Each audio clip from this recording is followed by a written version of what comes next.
Oi, gente. Mais um, no capítulo anterior, Convida, aqui com o Fábio Marquezine. Para quem não sabe, a gente é um canal do YouTube, tem também no Spotify.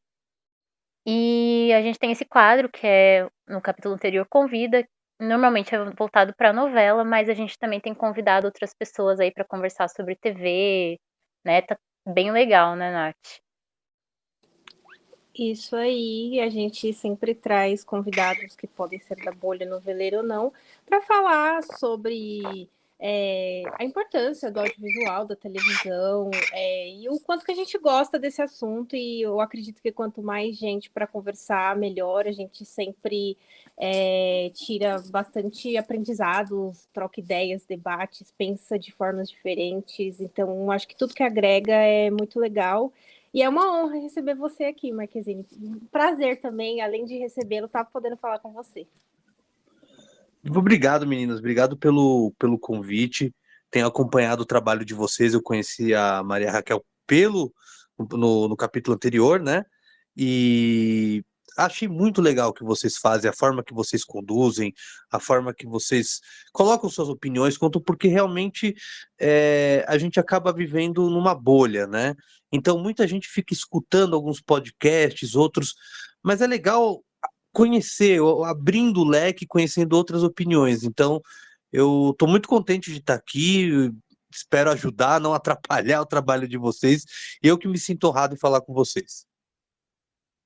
A gente fala que aqui também não tem opinião errada, nem controvérsia, que a gente também já deu várias opiniões no canal lá. Então, para quem quer seguir a gente, é no capítulo anterior, tanto no YouTube quanto no Instagram. Eu sou a Maria Raquel e a Nath também comigo. A gente também tem os nossos pessoais. Instagram, o meu é Maria Raquel FS underline. Vocês podem conversar comigo lá sobre novela e tudo mais. E, claro, comentar aqui, né, o que vocês acham das conversas, sugerir quem vocês querem que a gente convide também, né? A gente é sempre aberto a todas as opiniões e falar sobre TV, sobre novela, sobre série também. Então é isso.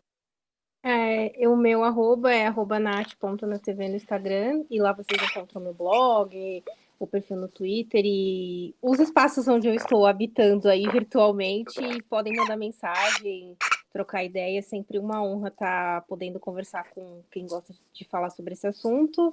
Deixem sugestões e vamos começar. Então, para quem não conhece muito Marquezine, acho difícil, né? Principalmente na nossa bolha, mas para quem não é, ele tem um canal que é o Arquivo Marquezine, é isso? Isso mesmo, Arquivo Marquezine. No YouTube também aproveito e faço a propaganda do meu canal. Quem gosta de velharias televisivas de todos os modos, é só colocar ali Arquivo Marquezine que você encontra o meu canal. E é um canal que eu gosto muito, sempre tô voltando ali. Eu acho que muita gente também que curte, agora a gente tá com uma volta assim da nostalgia da TV, né, arquivos de TV e tal. Eu queria mais focar nisso também, porque a gente tem, não sei, eu acho muito estranho, não estranho, né, é meio que natural também, com tudo que tá acontecendo no mundo, mas essa volta dos anos 70, 80, 90, que tá muito grande, até os 2000, né, essa nostalgia gigante que a gente tá vendo, que as pessoas não querem nem ver mais coisa original, né, só a remake ou a coisa da época mesmo. Olha, eu tenho uma visão sobre isso. Até muita gente fala assim: a televisão, o cinema, etc, etc, perdeu a criatividade. Eu vejo por um lado que acredito que a criatividade anda um pouco embaixo, né? Principalmente quando a gente coloca ali no que é o principal, né? Vamos dizer assim, quando você fala de cinema, o cinema alternativo é o que mais ganhou o Oscar, né? Nesse ano agora, Ainda Estou Aqui é um filme que não é um filme de uma grande indústria, né? Então esses filmes cults têm ganhado mais destaque às vezes que os filmes hollywoodianos, né? Os blockbusters, porque realmente a criatividade vai caindo. Assim como dentro da televisão e aquela coisa toda. Mas eu acredito também que hoje em dia a gente não tem mais impacto nenhum, né? Hoje a gente não sofre um impacto com as coisas são muito rápidas, as coisas são velozes, a tecnologia é, vai mudando a cada segundo, a gente se espanta com uma coisa que daqui a pouco já está ultrapassada. Acredito que as pessoas elas olham muito pro passado e tentam trazer aquela questão do espanto ou da nostalgia de volta. O espanto que eu falo não é de medo, é o espanto de tipo, nossa, eles voltaram, nossa, eles fizeram uma reunião com aquele elenco, nossa, vai ter a continuação daquela história. É trazer esse sentimento que morreu faz tempo, né? A gente está vendo isso com Vale Tudo, só que eu sinto que é muito mais esquizofrênico do que qualquer outra coisa, porque a novela tá perdida, acho que a galera tá perdida, acho que tá todo mundo perdido. E mesmo assim é um sucesso comercial dentro da Globo. Mas é uma coisa que tá todo mundo batendo que nem bola de pinball. Então, eu acredito que exista muito isso, porque as pessoas elas querem reviver e ao mesmo tempo sentir uma novidade. É isso que falta muito hoje em todos os aspectos, né? Seja televisivo, seja no cinema, às vezes até na música. Então, eu acredito que é isso. É uma busca da gente relembrar, claro, mas ao mesmo tempo da gente ter uma novidade, sentir uma novidade, mesmo que seja do passado. Você falou de espanto. Eu tô com um podcast, não tem nada a ver com novela, é sobre alienígenas e tal, e enfim, que é o Arquivo X Tudo. E com uma outra amiga, com a Ana Lívia.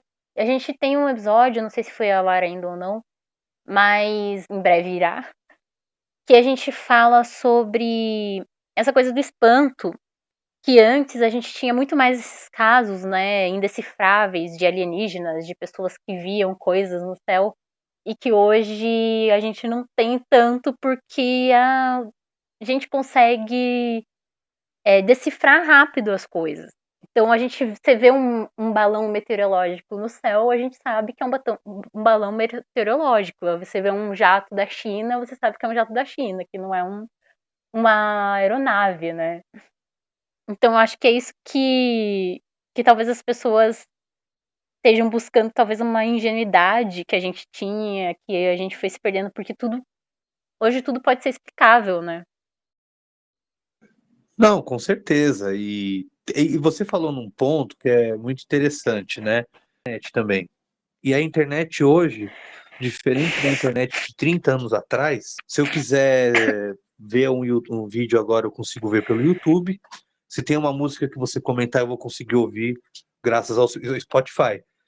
E se a gente quiser saber de uma notícia que caiu, alguma coisa, a gente já vai ter imagens detalhadas e tudo mais.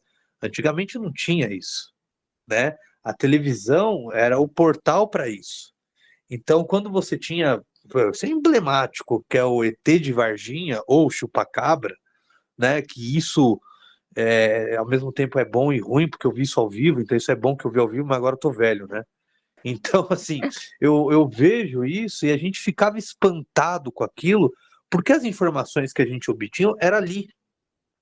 E se o programa, principalmente o Domingo Legal, o Gugu, que ele era mestre nisso, que ele fustigava, fazia aquele assunto, acabava o programa, a gente só ia ter o próximo domingo para ver uma novidade.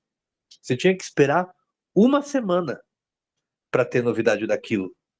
Ou algum outro vespertino, programa, mas era assim que funcionava, né? Então, por exemplo, nesse podcast que você está fazendo, esse trabalho que é muito legal, era muito em alta o Arquivo X e em tantos outros programas de mistério, a Manchete tinha um também, é, de da gente ver aquilo ali, porque a gente não havia outro recurso e não sabia para onde a gente ia olhar depois. Ali era o nossa visão. Hoje em dia é uma coisa muito aberta para todo mundo. Não há mais espanto, não há mais realmente essa questão de será que aconteceu ou não. Já foi, já se mostrou e é rápido. As coisas são rápidas, os assuntos são rápidos. Eu fiquei até impressionado com essa história do bebê reborn durou muito, né? Achei falei, caramba, durou bastante. Teve um tempo ali, graças ao Chico Barney, que durou um pouco mais, porque era um assunto que daqui a pouco, em uma semana ou duas, já morreu, né? A gente tem muito isso, e acredito que, por exemplo, as pessoas mais novas, eu tô com 40, quem tem seus 20 anos, quem fez 20 agora, nasceu em 2000, Não, 2005, meu Deus, 2005. Então, a pessoa que nasceu em 2005 já tinha internet, já estava ali e não teve essa questão analógica que eu particularmente vivi ali. Então, eu acho que o remake, por exemplo, ele traz essa sensação que a pessoa talvez possa ter assistindo. E aí tem uma explicação por que que a Tieta dá tanta audiência, deu tanta audiência, aliás, a Viagem. São novelas de 30 anos atrás, de daqui a pouco Tieta está fazendo 40 anos atrás. É muito interessante isso, né? Então, você tem uma novela que hoje, novela das 9, que é um custo imenso para a Globo, que ela é cinematográfica. Tá dando lá, sei lá, vocês podem me corrigir, meninas, vocês entendem muito mais que eu. Sei lá, 23 pontos, a Viagem dá 22. A televisão tá morrendo, mas a Copa do Mundo dá 30. Eu acho que essa é aquela questão. As pessoas elas buscam olhar para aquilo que já foi, as pessoas querem relembrar, as outras querem conhecer e sentir aquilo que muitos sentiram, que talvez hoje não traga mais isso. E talvez por isso também que alguns remakes ou reboots também não tenham funcionado. A gente falou do Arquivo X, dessa coisa. Pra mim, eu acho que a volta ali do Arquivo X não funcionou, porque o Mulder ficava ali correndo atrás dos alienígenas. Eu lembro, tem um episódio que ele ficou vendo, ele viu uma fita que era um suposto alienígena, uma nave, 48 vezes. Ele ficava vidrado porque ele não sabia se era verdade ou não. E aí, hoje em dia, ele já saberia, talvez, algumas coisas não deem certo porque não tem como você captar, a não ser que seja uma história de época, né? Aí você vai ambientar naquela época e tal. Mas captar aquele sentimento que a gente teve nos anos 90, nos anos 2000, nos anos 80, daquela coisa fica difícil de trazer para hoje em dia, a não ser que seja muito, muito bem adaptado. Eu sou um tarado por Arquivo X. Eu amo Arquivo X, assim. Eu via na época que passava na Record, né? Até brincavam. A única coisa que prestava na Record era Arquivo X, né? E o pessoal fazia muito essa piada. E era interessante, né, quando você vê, porque Arquivo X foi naquela época realmente que a gente estava falando dos anos 90, das questões misteriosas, não envolvendo apenas alienígenas, o sobrenatural, enfim, aquelas histórias todas, né? Realmente foi feito no momento certo e na hora certa, né? E com os atores certos, né? Porque realmente David Duchovny e a Julie Anderson são sensacionais ali, no papel assim que é como uma luva. Agora, trazer de volta um seriado que já tem um final, acabou. A gente, quem viu, quem conhece o Arquivo X, sabe como foi o final da série. Por que que tem que trazer de volta? São essas coisas assim que a gente acaba ficando um pouco perdido. A mesma coisa, não tem nada a ver. Exterminador do Futuro 2. Era pro filme ter acabado ali. Aí fizeram 3, o 4, aí voltar na 3. Não dá para compreender isso que eles buscam, né? Parece que, sei lá, eles querem continuar algo e aí acaba sendo uma patifaria, né? Isso acaba decepcionando. Eu vi alguns episódios da Volta do Arquivo X e eu achei tosco, eu não gostei. Nem um pouco, assim. É claro, vamos falar assim, o saudosista, o cara que, que gostou da primeira leva e tá reclamando. Não, não é isso. É que eu acho que não deveriam ter mexido naquilo que já acabou. Essa é a minha opinião. Eu acho que muita gente tem feito isso hoje e isso, para mim, é um erro. Isso que você comentou sobre continuações me faz pensar em questão de novela, mas também para séries, para filmes, para várias coisas, que eu sinto que uma determinada fatia do público tem uma certa dificuldade em entender que aquela história já acabou.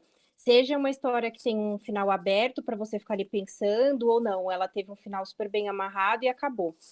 E aí fica, ai, deveria ter um spin-off, ai, deveria ter uma continuação. E aí a gente está vivendo um momento de continuações, que nem a Eta Mundo Melhor é uma continuação de Eta Mundo Bom, mas foi vendida como as novas aventuras de Candinho e Policarpo, que na minha visão não são tão novas assim. Eu acho que é a mesma história da novela que foi feita em 2016, da primeira história que ele quis contar, mas ele só trocou algumas peças, algumas coisas ali.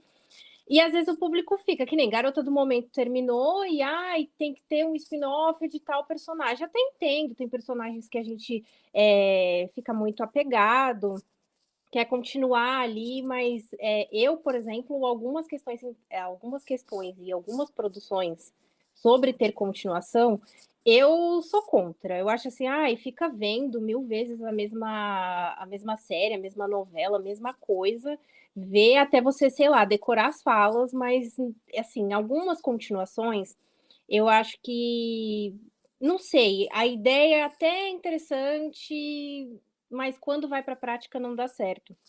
E eu acho que eu sempre comento com a minha irmã que tem algumas continuações que demoram muito para acontecer, algumas demoram muito quando acontecem até você falar, ah, tá até ok, dá até para passar. Agora tem outras que quanto mais demora, você fala assim, deveria ter feito. Você pensa, né? Assim, se você parar para pensar, na minha opinião, um dos melhores seriados que a televisão brasileira já produziu foi A Grande Família, né? É, por questão dos personagens, por questões do texto, do elenco e tudo mais. Eu contabilizo junto com A Grande Família da primeira versão, que é maravilhosa. Tem poucos registros, mas é muito bom. Quando foi essa versão de agora?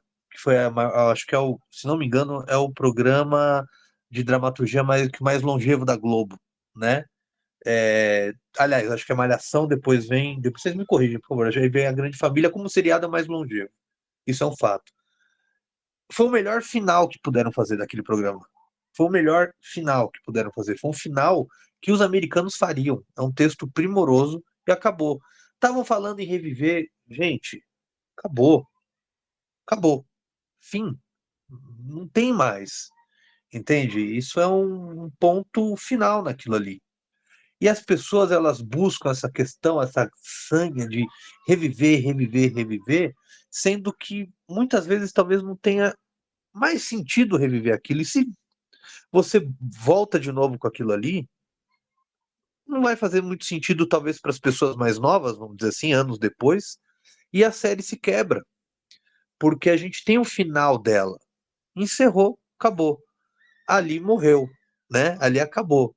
Se você tem um spin-off, por exemplo, Breaking Bad é um ótimo seriado, fez um spin-off que é Better Call Saul, maravilhoso, aí vale a pena. Mas agora, você criar por criar, porque aquele deu um certo resultado, é frustrante isso, é frustrante para todo mundo. Agora, essa questão do Eta Mundo Melhor é aquela questão de que a Globo, ela tá caçando e não sabe onde procurar, né? Eu não posso falar da novela, eu não vi a novela, eu não vejo essa novela nova, enfim. Eu não posso falar se ela é boa ou ruim. O que eu vejo é o seguinte: por que a Globo não caça novos personagens para fazer uma novela que possa seguir o estilo de Eta Mundo Bom, vamos dizer assim? Então, isso foi um pouco frustrante. Agora, por exemplo, a Garota do Momento, que muita gente fala, faz um spin-off, não sei o quê.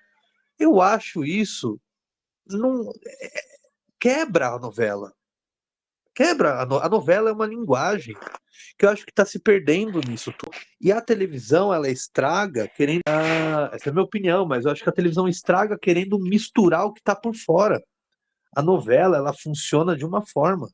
E a gente tem grandes sucessos há pouco tempo que aconteceu, porque é uma novela, não tentou ser uma novela do Kawaii, como fala, de uma coisa da internet, do YouTube. Não, a novela é novela.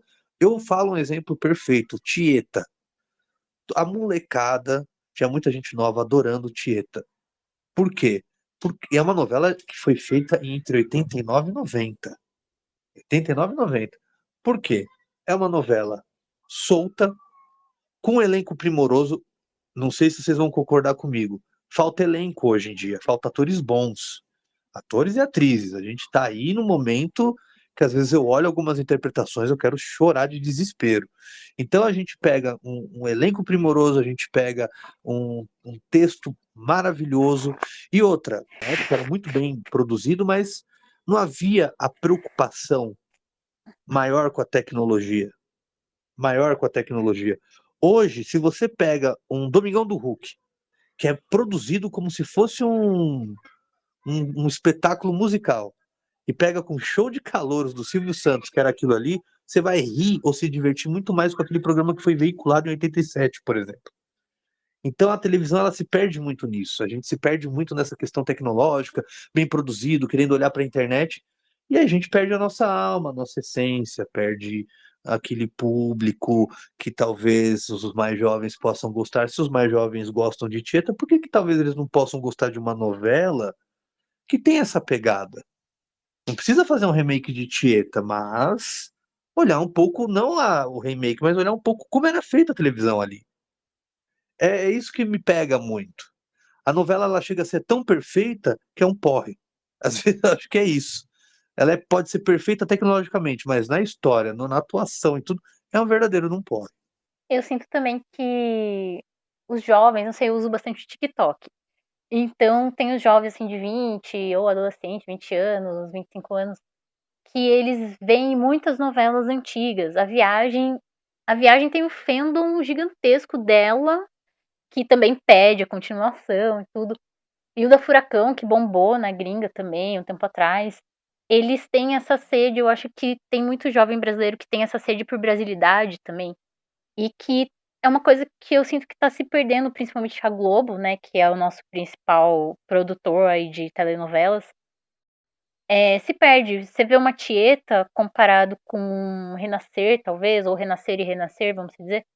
Eu sinto que perdeu um pouco a brasilidade de Renascer. Não sei se isso é sobre a globalização que está acontecendo no mundo, ou é uma falta de tradução de pessoas por trás das telas. Acho que a gente até já comentou isso em algum outro Convida.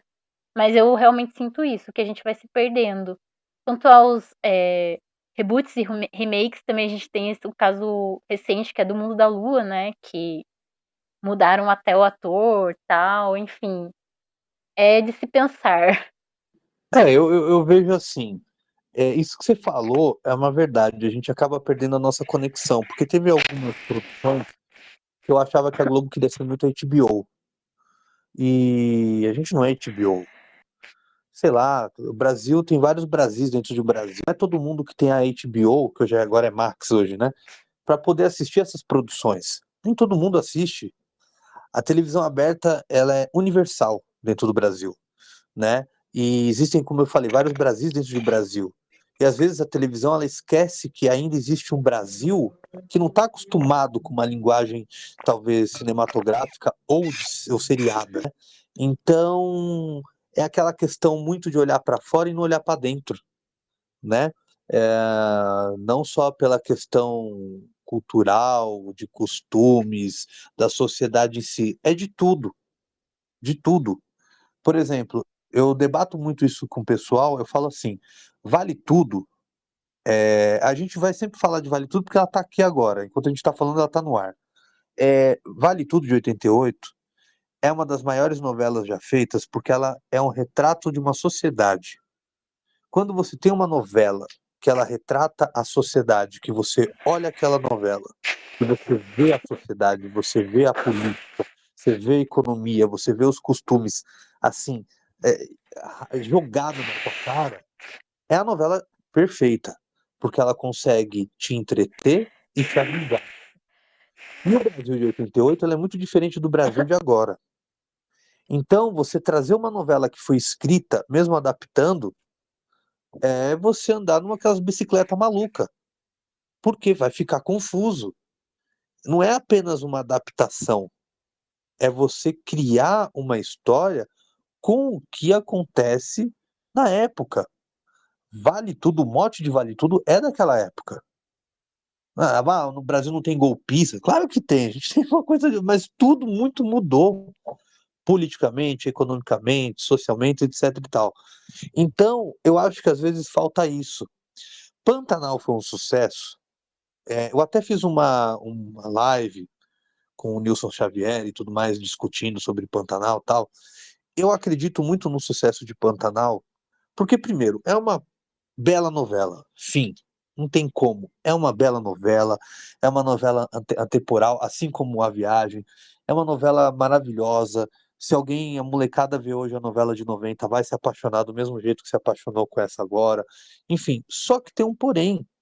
Se manteve a novela porque se filmou naquele local.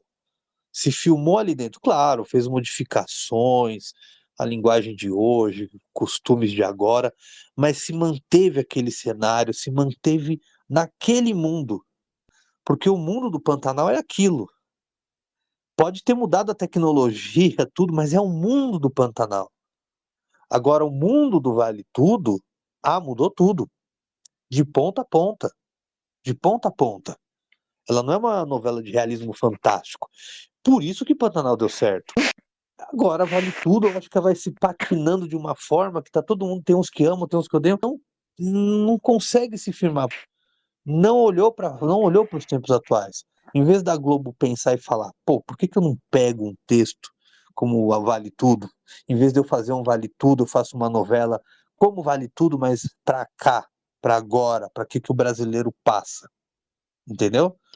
É isso que você falou. A gente acaba não olhando para o Brasil, acaba olhando muito para fora e às vezes, sei lá, dentro de uma bolha que não está funcionando corretamente. Desculpem se vocês, meninas, adoram Vale Tudo, tá? Não é por mal, não é pessoal. Não, eu adoro, mas eu gosto da versão de 88. Eu acho que essa versão aí, ela é muito questionável. Eu acho que tem muita coisa ali que eu fico assim, meu Deus do céu. Mas eu acredito que eu acho que a Globo e a novela em si tá naquela questão, porque, por exemplo, é um sucesso na parte comercial. E aí teve gente que veio comentar comigo e eu falei assim, gente, essa novela tá no seguinte modo, falem bem ou falem mal, mas falem de mim. Ah, mas tem coisas que não funcionam. Sim, mas sabe aquela coisa, independentemente do que pensa, eu estou na boca do povo. Não só na boca do povo, mas também nas telas do povo, né? De quem tem acesso à internet e tudo mais, porque a gente tem que sempre pontuar que não é todo mundo que tem acesso à internet, acesso ao streaming, etc. Então, tá no falem bem ou falem mal, mas falem de mim. E eu acho que, o dinheiro tá entrando, né? Há questões de qualidade, e aí fica muito, eu sempre falo, fica muito a critério de cada um assiste e julga se é bom ou não. Você comentou sobre Pantanal, eu acho que tem o fato de a gente não, eu falo assim, eu tenho 29 anos. Eu nunca vi o Pantanal da Manchete, mas os meus pais assistiram. Aqui em casa tem o disco de vinil. E a minha mãe e meu pai sempre cita a Pantanal da Manchete como, aquela novela foi incrível. E eu acho que, pensando na época, tinha novelas em regiões urbanas e ter tido aquela história, você meio que, mesmo ali na tela, poder viajar para aquele lugar, deve ter sido um impacto muito positivo. E eu acho que deu certo, como você destacou, porque ainda permaneceu o Pantanal do jeito que foi lá em 90 e do jeito que talvez a gente imagina. E também eu acho que o fato de não ter acesso ao material também acho que contribuiu, porque, por exemplo, eu nunca vi, eu falei, eu vou assistir porque eu não vi a Pantanal da Manchete, sabe? O Pantanal da Manchete, ela era chamada, não sei se vocês sabem, ela era chamada de a novela videoclipe, né?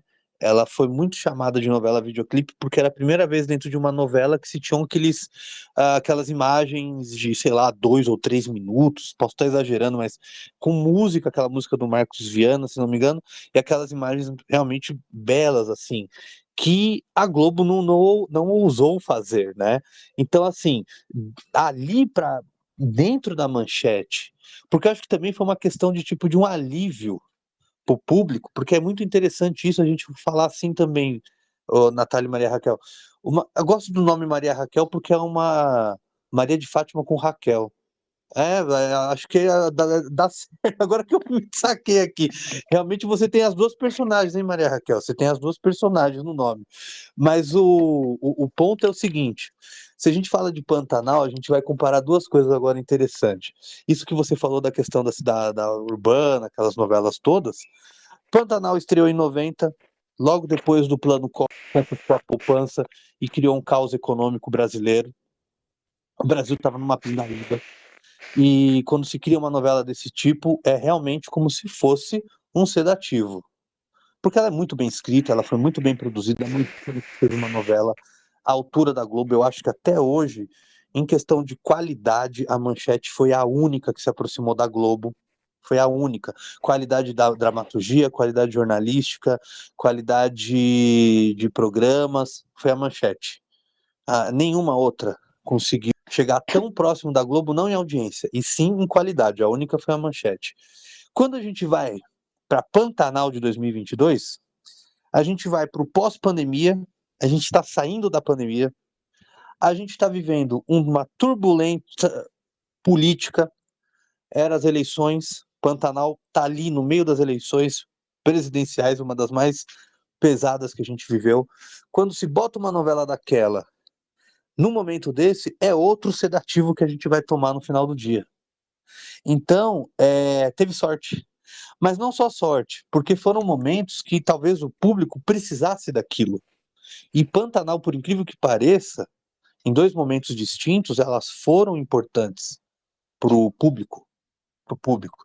Aliás, até outro ponto, quando o Pantanal estava no ar fazendo sucesso, teve a Copa da Itália, o Brasil caiu nas oitavas de final para a Argentina.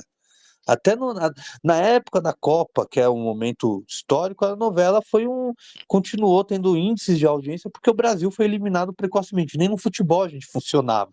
Tá um pouco parecido como agora. Então, é isso.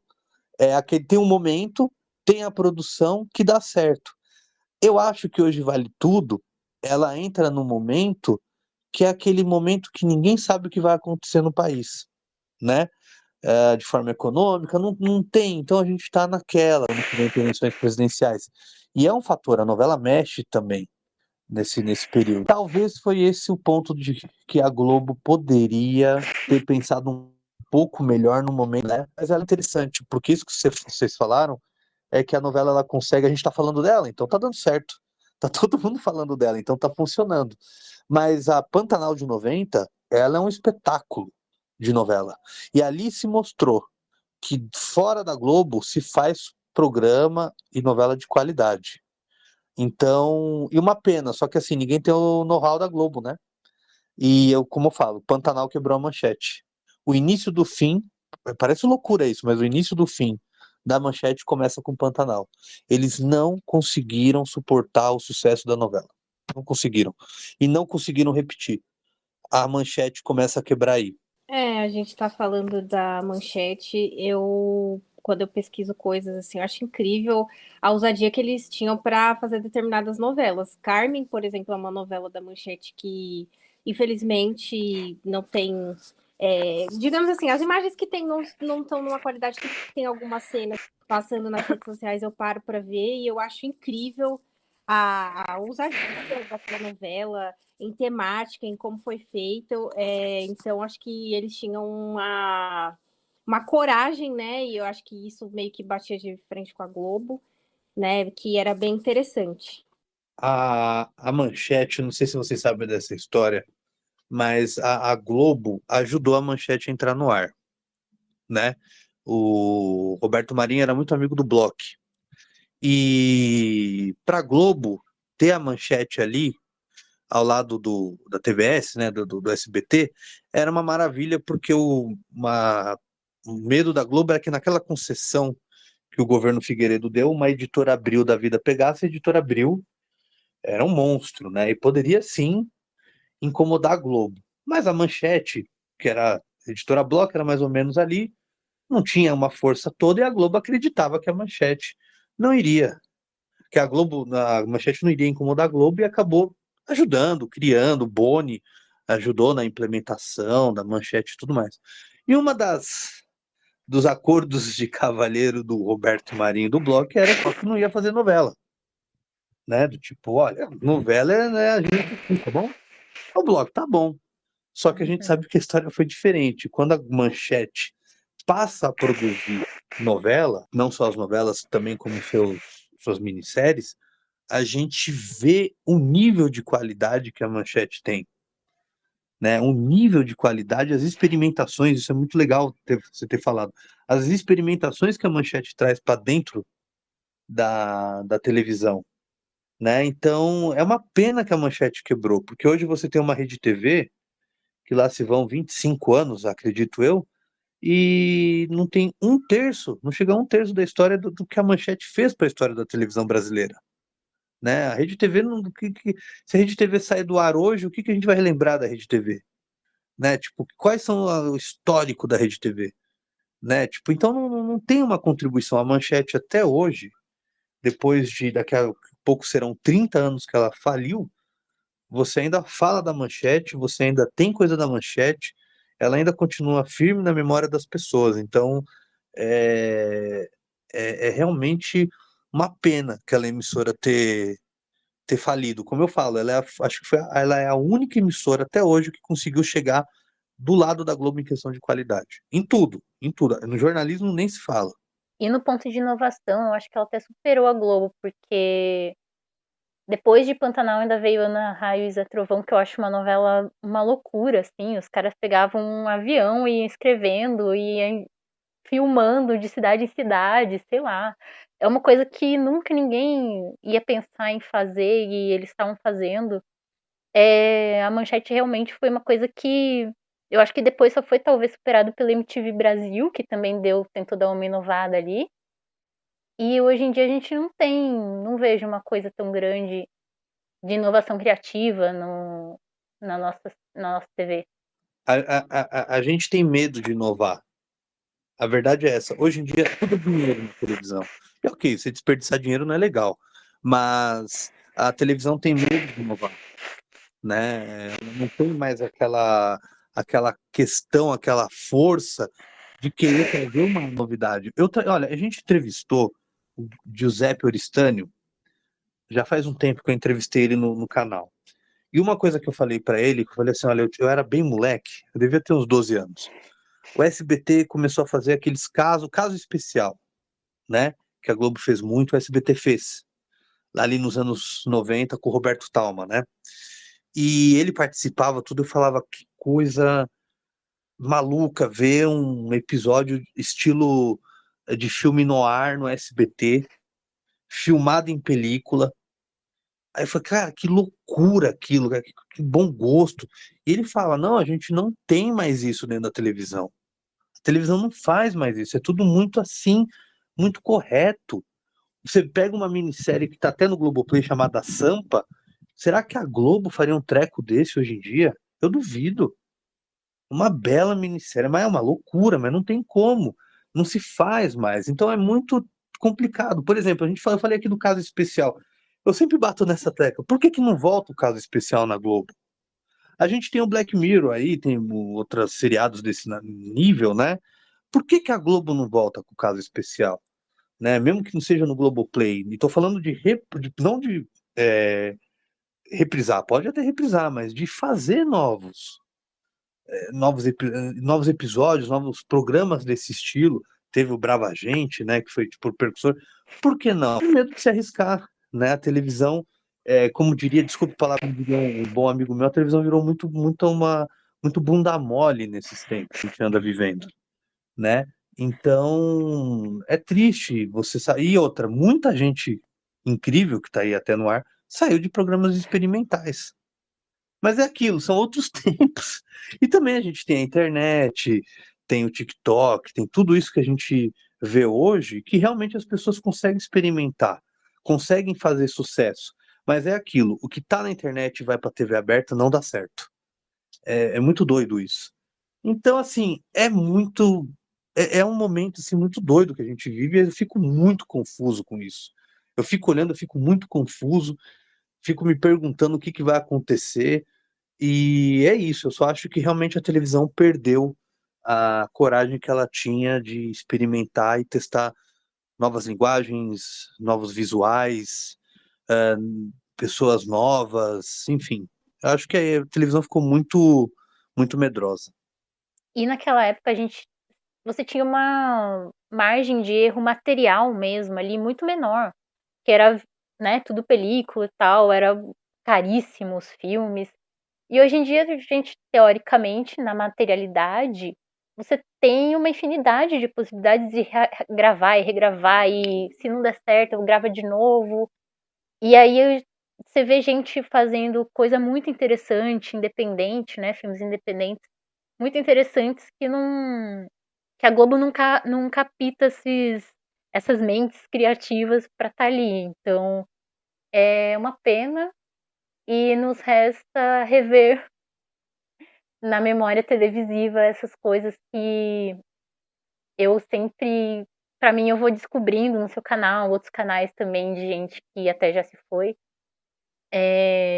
redescobrindo a história da TV e eu fico, meu Deus do céu, eles faziam isso, caramba, que é uma coisa realmente muito inovadora para hoje, a gente não tem nada. O passado é inovador.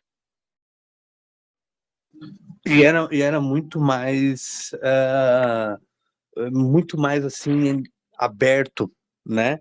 É claro que a gente vai discutir, a gente ficaria o dia inteiro aqui discutindo, mas essa piada, essa fala, isso, aquilo, a questão é isso que você fala, o formato, você trazer um formato. Você falou dessa questão, pô, antigamente se errava mais, olha, a gente tinha um programa tinha dois programas, um era o Aqui Agora, e isso na visão mais voltada ao jornalismo que a gente fala aqui. Aqui Agora e o Comando da Madrugada. Aqui Agora era o telejornal do SBT, que era um telejornal, que era uma revista eletrônica, muita gente fala que era de crime, não era. Era muito mais uma revista eletrônica, por incrível que pareça, mas era uma revista eletrônica pro povão. O cara ligava a câmera, a repórter ia e era tudo ali, filmado sem corte. Sem corte. Podia filmar o chão, filmar o pé, sem corte. Câmera nervosa. Goulart de Andrade, Comando da Madrugada, que era maravilhoso, os anos 80, os anos 90, até um pouquinho dos anos 2000. É o pai do plano sequência no jornalismo brasileiro. Vem comigo, que ele fazia era porque vem comigo que a gente vai sair aqui entrevistando todo mundo e não vamos desligar a câmera. Não importa se der errado, não importa. E ia direto. E ia direto. Não tinha corte, não tinha nada. E não tinha os preconceitos também. O que não mostra, o que mostra. Filmava tudo.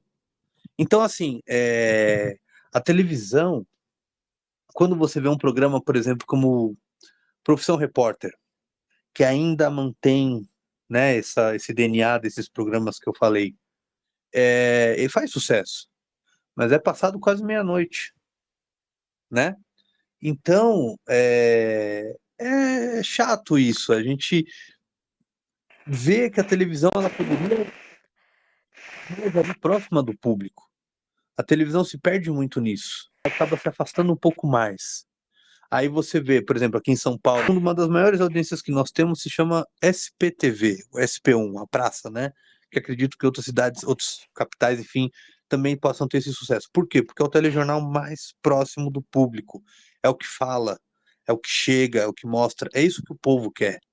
É isso que o público quer, que fale, que dialogue com ele, que ele se sinta ali. A televisão se afastando do povão, acabou.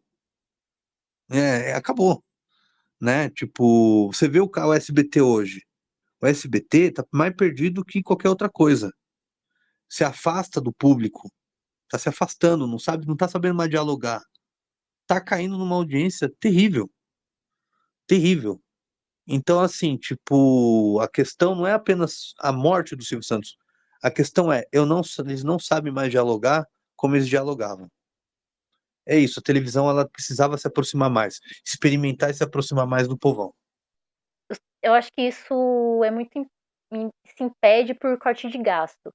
Eu sou do interior, né? Então aqui era a TV Tem. E antes a gente tinha uma sede própria, eu sou de Itapetininga, então a gente tinha uma sede própria da TV Tem aqui por muitos anos, eu acho que ficou uns 15 anos, tal. E na pandemia, um pouco depois da pandemia fechou. E agora a gente tem as notícias replicadas da TV Tem de Sorocaba. E eu parei de ver, eu amava ver a TV Tem de Itapetininga porque era tipo é, é, febre lá do boi, galinha não sei o que lá. Eu amava porque eram as notícias da região. Então, volta ou outra aparecia um conhecido. Era muito divertido. E agora eu fico, cara, passa notícia de não sei onde, que não me diz nada. Então, de Sorocaba até que é ok, porque é a região metropolitana e tudo mais. Mas do resto das cidades da mesma região não me diz nada. Então, realmente, eu acho que a gente, como público, a gente vê que esse distanciamento faz a gente parar de ver TV e faz a gente também, né, não se importar. E aí cai audiência e tudo mais. Mas por quê? Corte de gastos, que eles não tinham como manter a sede aqui. E é triste porque o universo regional, o paulista, é, é fora de, é fora do comum. Hoje eu moro em Santo André, minha vida inteira foi na capital, mas eu desbravei muitas vezes o interior de São Paulo. Minha família é do Vale do Paraíba. Então, assim, é incrível como alguém não pode olhar dessa forma, seja para uma cidade, seja ela pequena ou não. É um potencial imenso que a gente tem. E quando a gente se afasta, a gente perde. Qual que é uma das grandes audiências da Globo no domingo? O Globo Rural. Ué, o Globo Rural, isso que é muito louco. O Globo Rural. E é mais incrível a molecada que adora ver o Globo Rural. Porque é ali que eles se encontram num Brasil que está muito longe da gente, né? Então, é que a gente pode falar, é muito bem produzido, é muito bem feito, as matérias são ótimas. Mas assim, o que que me interessa eu aqui em Santo André, sentado na minha poltrona do lado de tantos prédios, saber o que bicho que está comendo a plantação de alface do seu Oreosvaldo. Não me interessa, mas é nessa questão que me interessa. É a questão de eu ver aquilo, de eu estar ali perto daquela realidade que não é a minha, com a qualidade que eles trazem. E isso é incrível, porque é uma linguagem inteligente e simples. Aí eles têm a fórmula na mão, mas se perde nos outros horários, né? Tipo, é muito doido isso. E é isso, eu acho que a televisão aberta, ela é universal, faz parte da nossa vida, nós três gostamos dela, nós três crescemos vendo ela, só que ao mesmo tempo, por mais que a gente goste, a gente também se sente desconectado. E isso é um erro. É um erro que o rádio não cometeu. Depois, né? Tanta coisa surgiu e o rádio não perde sua essência. Continua vivo. Pode ter uma outra coisa, mas ela continua sendo rádio. A televisão, ela tem que se adaptar por muita coisa. A gente tem um streaming, a gente tem, é muito amplo. A vivência do saudosismo que nós podemos ter e tudo mais, né?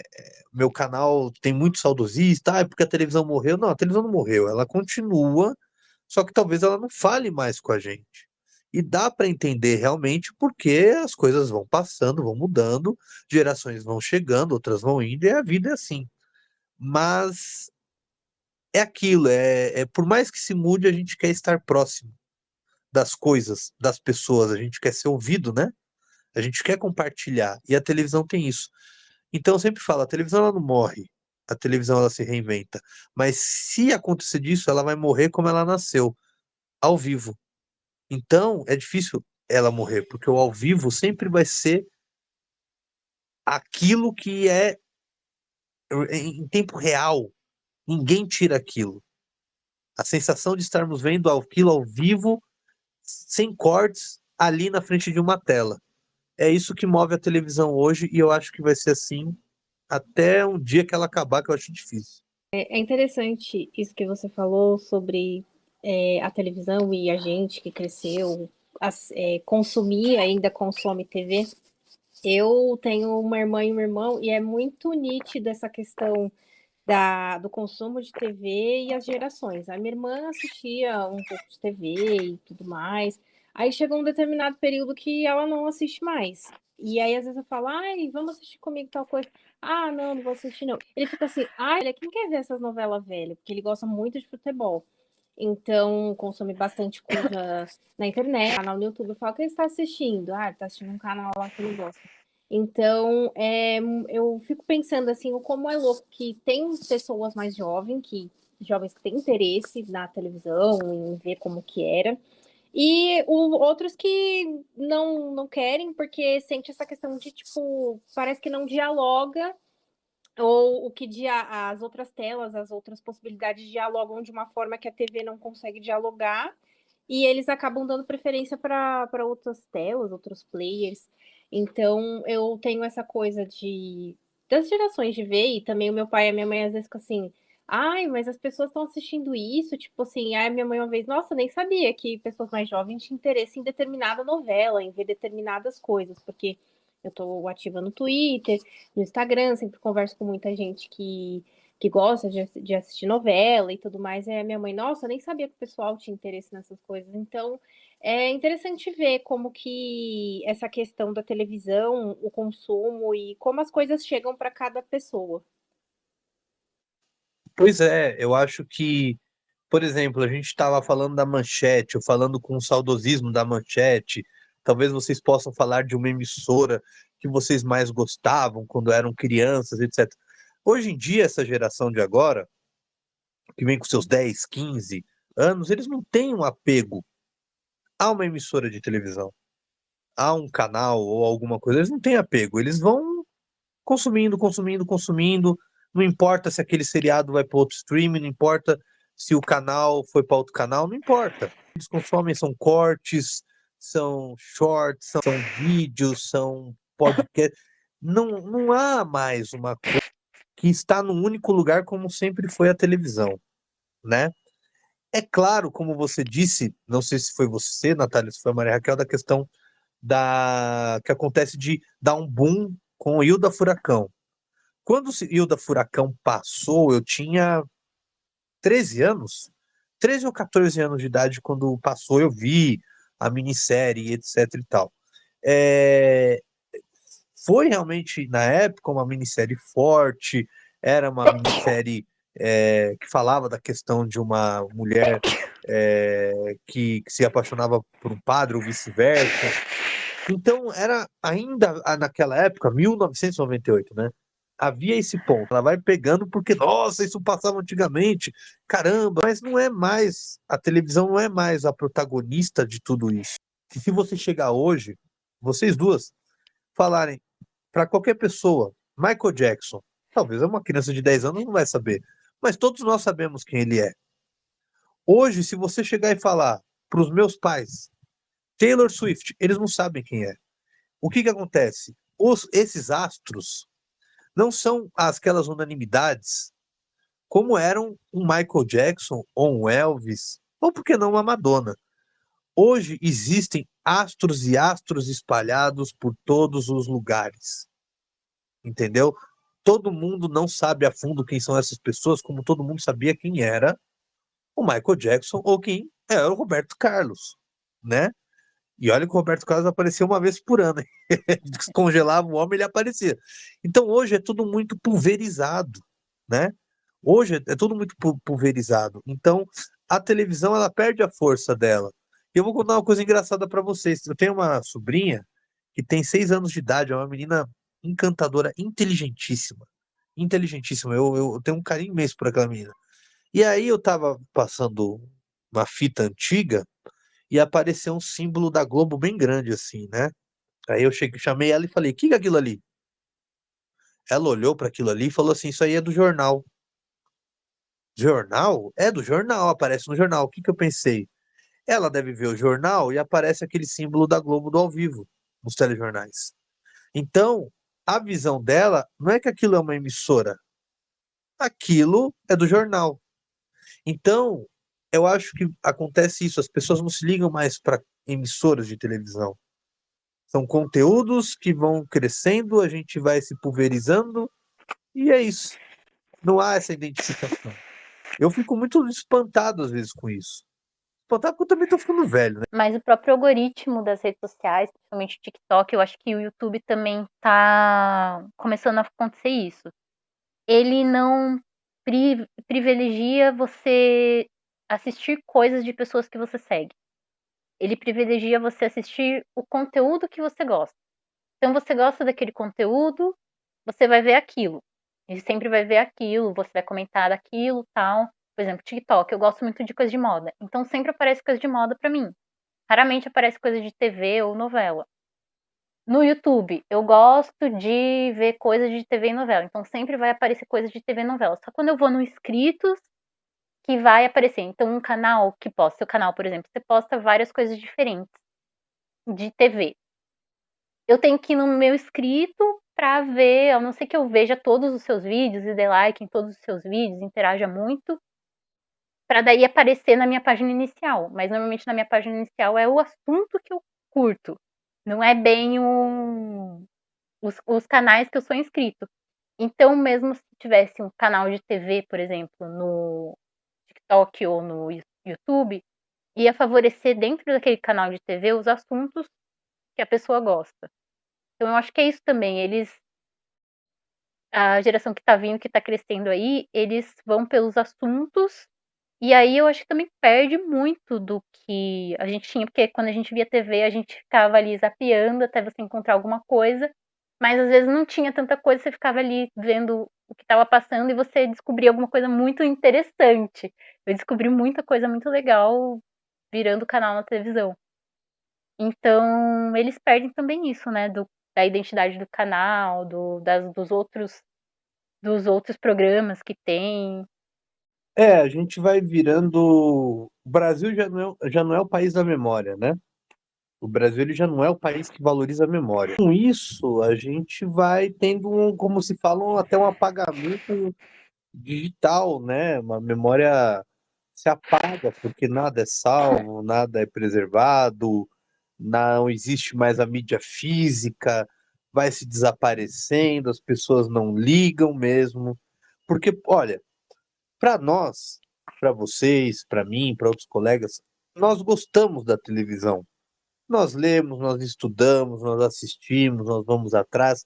Nós gostamos do veículo televisão, né? Seja na parte de novela, jornalismo, não importa, é o veículo, faz parte do veículo. Para a maioria das pessoas, isso é apenas um veículo. Fim, entendeu? Ninguém liga. As próprias emissoras, às vezes, não ligam para a própria memória, vamos dizer assim.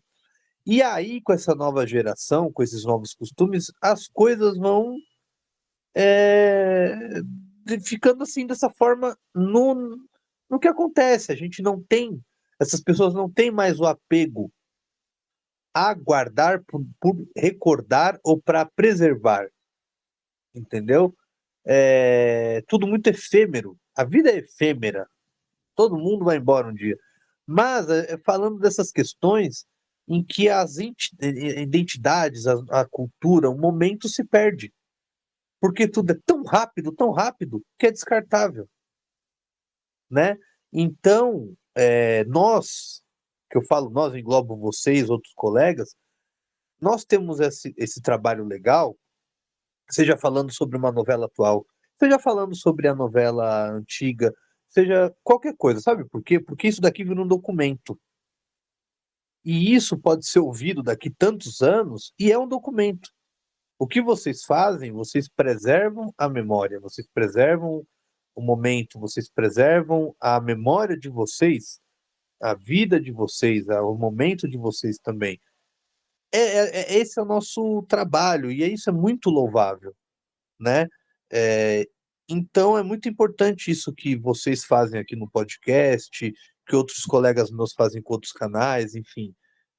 A gente está lembrando, comentando, porque tudo se documenta. E aqui a gente não documenta nada.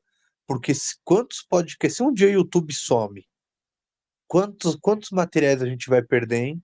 É complicado isso. A gente perde muita coisa e ninguém tem noção disso ainda, né?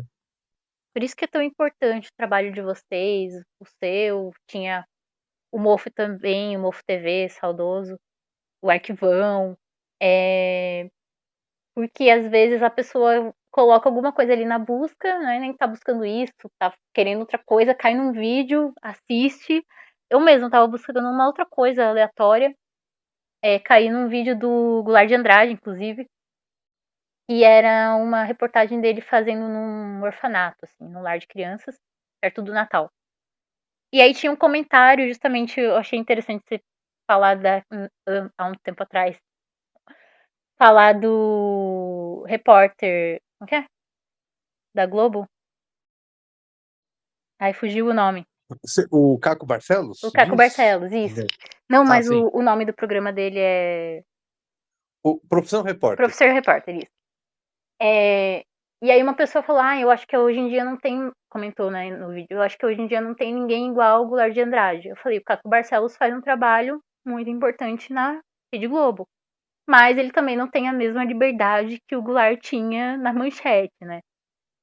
E é interessante a gente ter esse acesso, e era um ponto que eu queria chegar também, essa democratização desse acesso da TV antiga. Porque no o Globo, por exemplo, o Globoplay, é só para quem é paga, né, que tem os programas. O Globo também, o arquivo deles são pagos, mas vocês trazem essa, vamos se dizer, não vou dizer pirata, mas aquele jeitinho de colocar coisas que não seriam vistas se não fosse por vocês, né? Isso daí, até falo, né? O meu canal vai fazer o ano que vem 10 anos. Mas a gente tem o Danilo, que é o Pedro Janove, saudoso Neto. O Neto foi o cara que abriu as portas, primeiro canal do YouTube de velharia da televisão brasileira. Ele que criou, abriu as portas para todos nós, né?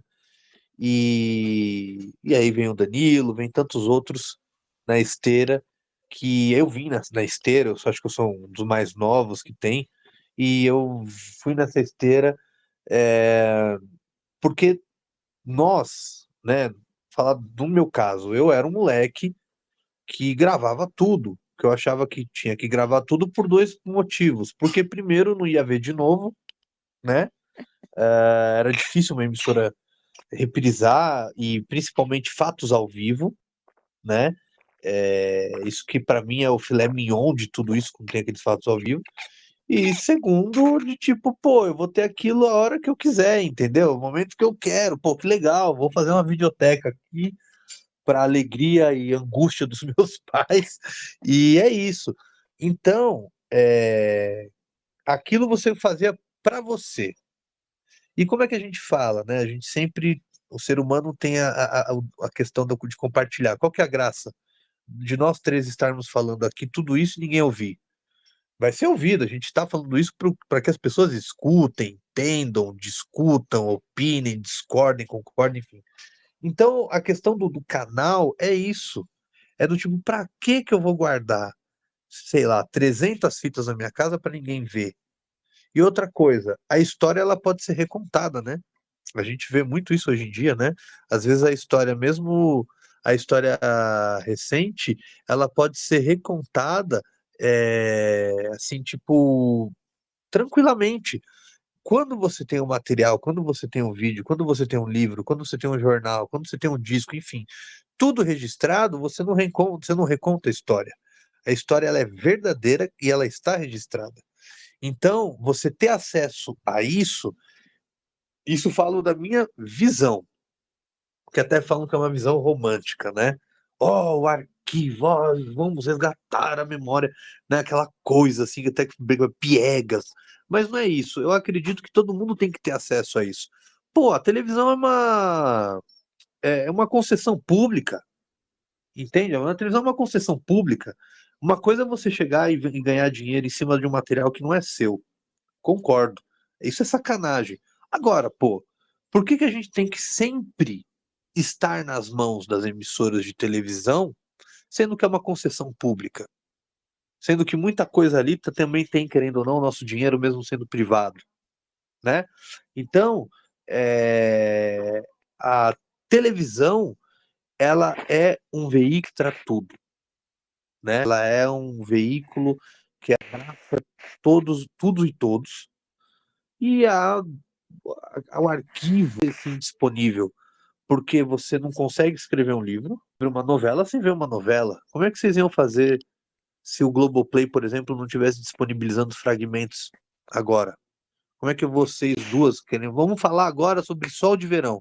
Vocês iam conseguir falar sobre Sol de Verão sem um único capítulo sequer? Não tem como. Não tem como. Você pode ler, mas você vê, você consegue ter uma percepção maior e escrever. Mesmo que você tenha ali 5, 6 capítulos ali.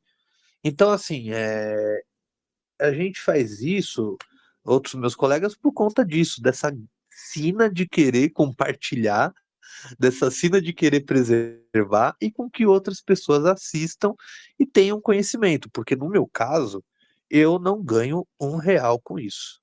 Um mísero real.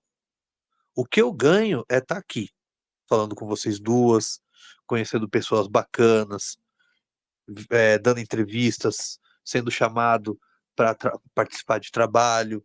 É isso que eu ganho como jornalista. Agora, vamos falar de grana, eu não ganho nada e pretendo não ganhar R$ 1. Meu dinheiro é com o meu trabalho, que não tem nada a ver, é comunicação, não tem nada a ver com isso. Eu trabalho com marketing digital. Então, assim, o que eu falo é que a gente tem que pensar não apenas em nós nesse ponto. Eu penso no meu próximo. E a gente vive num momento complicado. E aí a gente sabe que a história ela não pode ser recontada quando você tem material. Então, assim, é esse ponto. Cuidar do passado para que não ocorra no futuro. Nesse ponto da história ser recontada, agora também a gente tem mais essa, não sei se é uma dificuldade, mas um obstáculo que a gente tem que passar ou ver ou estudar, que é a IA, né? Os vídeos de IA. Que às vezes você vê alguma coisa, um post, você fica um pouco entretido ali, e de repente você, pô, tô vendo uma coisa que não é real, não tem nada de nada ali. É muito triste isso. É muito triste e também é muito perigoso, né? Então, a gente olha assim e pensa, cara, por exemplo, a gente tem agora a inteligência artificial. Ela ainda tem algumas falhas, mas isso daí são coisas que dá para serem ajustadas, né? Não vai demorar muito. E dá medo. O que que se pode fazer então com as coisas do passado, né? Então, acho que é muito importante esse trabalho que a gente faz. Já foi discutido, a Globo já foi atrás da gente, a gente já falou com tanta gente. Eu acho que tem que continuar. Eu entendo os direitos autorais, entendo tudo isso. É aquilo, né? A gente tem um hobby, ou é um hobby safado, porque a gente quebra a cabeça com isso, mas é legal porque você acaba compartilhando as histórias, você conhece outras histórias, e eu me divirto muito fazendo isso. Eu me divirto bastante. Já fiquei muito decepcionado, já, mas hoje em dia acho que é tão legal, é tão bacana, é tão prazeroso de você conhecer outras pessoas e falar com essas outras pessoas e principalmente essas pessoas relembrarem, você ajudar uma pessoa no trabalho de escola, eu já ajudei tantos de trabalho de faculdade, escola. Isso é muito legal. Isso é muito legal, é muito bacana é, ser parte disso. Eu fico muito contente. E eu me divirto muito assistindo os canais de vocês e tal. Já vi, inclusive, novelas inteiras da Record no YouTube, que não estão disponibilizadas em nenhum lugar. Do SBT, já vi muita coisa. Novela da E Record você viu inteira, parabéns, você vai pro céu. Você vai pro céu. é uma daquelas novelas daquela época que a Record fazia coisa boa, sabe? 2010, ali 2010. Era Ribeirão do Tempo, que eu acho uma novela muito boa. Quem tiver oportunidade de assistir, assista. Muito bacana mesmo. Não, foi uma época boa ali que a Record ela se mostrou que, poxa, será que agora vai? Mas aí não foi, né? Aí não foi. Será que vai? Não foi. Mas eu recomendo a todos a verem também, acho que não sei se tem no YouTube, a minissérie A Filha do Demônio. Que isso daí, maravilhoso, viu? Não sei se vocês já viram, meninas, mas é sensacional. Uma minissérie da Record. Acho que vocês já ouviram falar, né? Depois, quem puder dar uma olhada, ver que é fantástico. Não conhecia, mas eu com certeza vou sair daqui e já vou procurar, porque eu gosto muito de assistir essas obras alternativas das outras TVs que não a Globo, sabe? Só não vale me xingar depois, viu? Por favor. Vou mandar conta do remedinho que eu vou ter que tomar pra dormir, hein? Não, por favor, não faça isso, por favor. Mas, bom, aqui a gente sempre pede pro pessoal mandar um top 5 de novelas, já que a gente é um canal voltado para novelas, né? Mesmo que a pessoa não fale exclusivamente disso.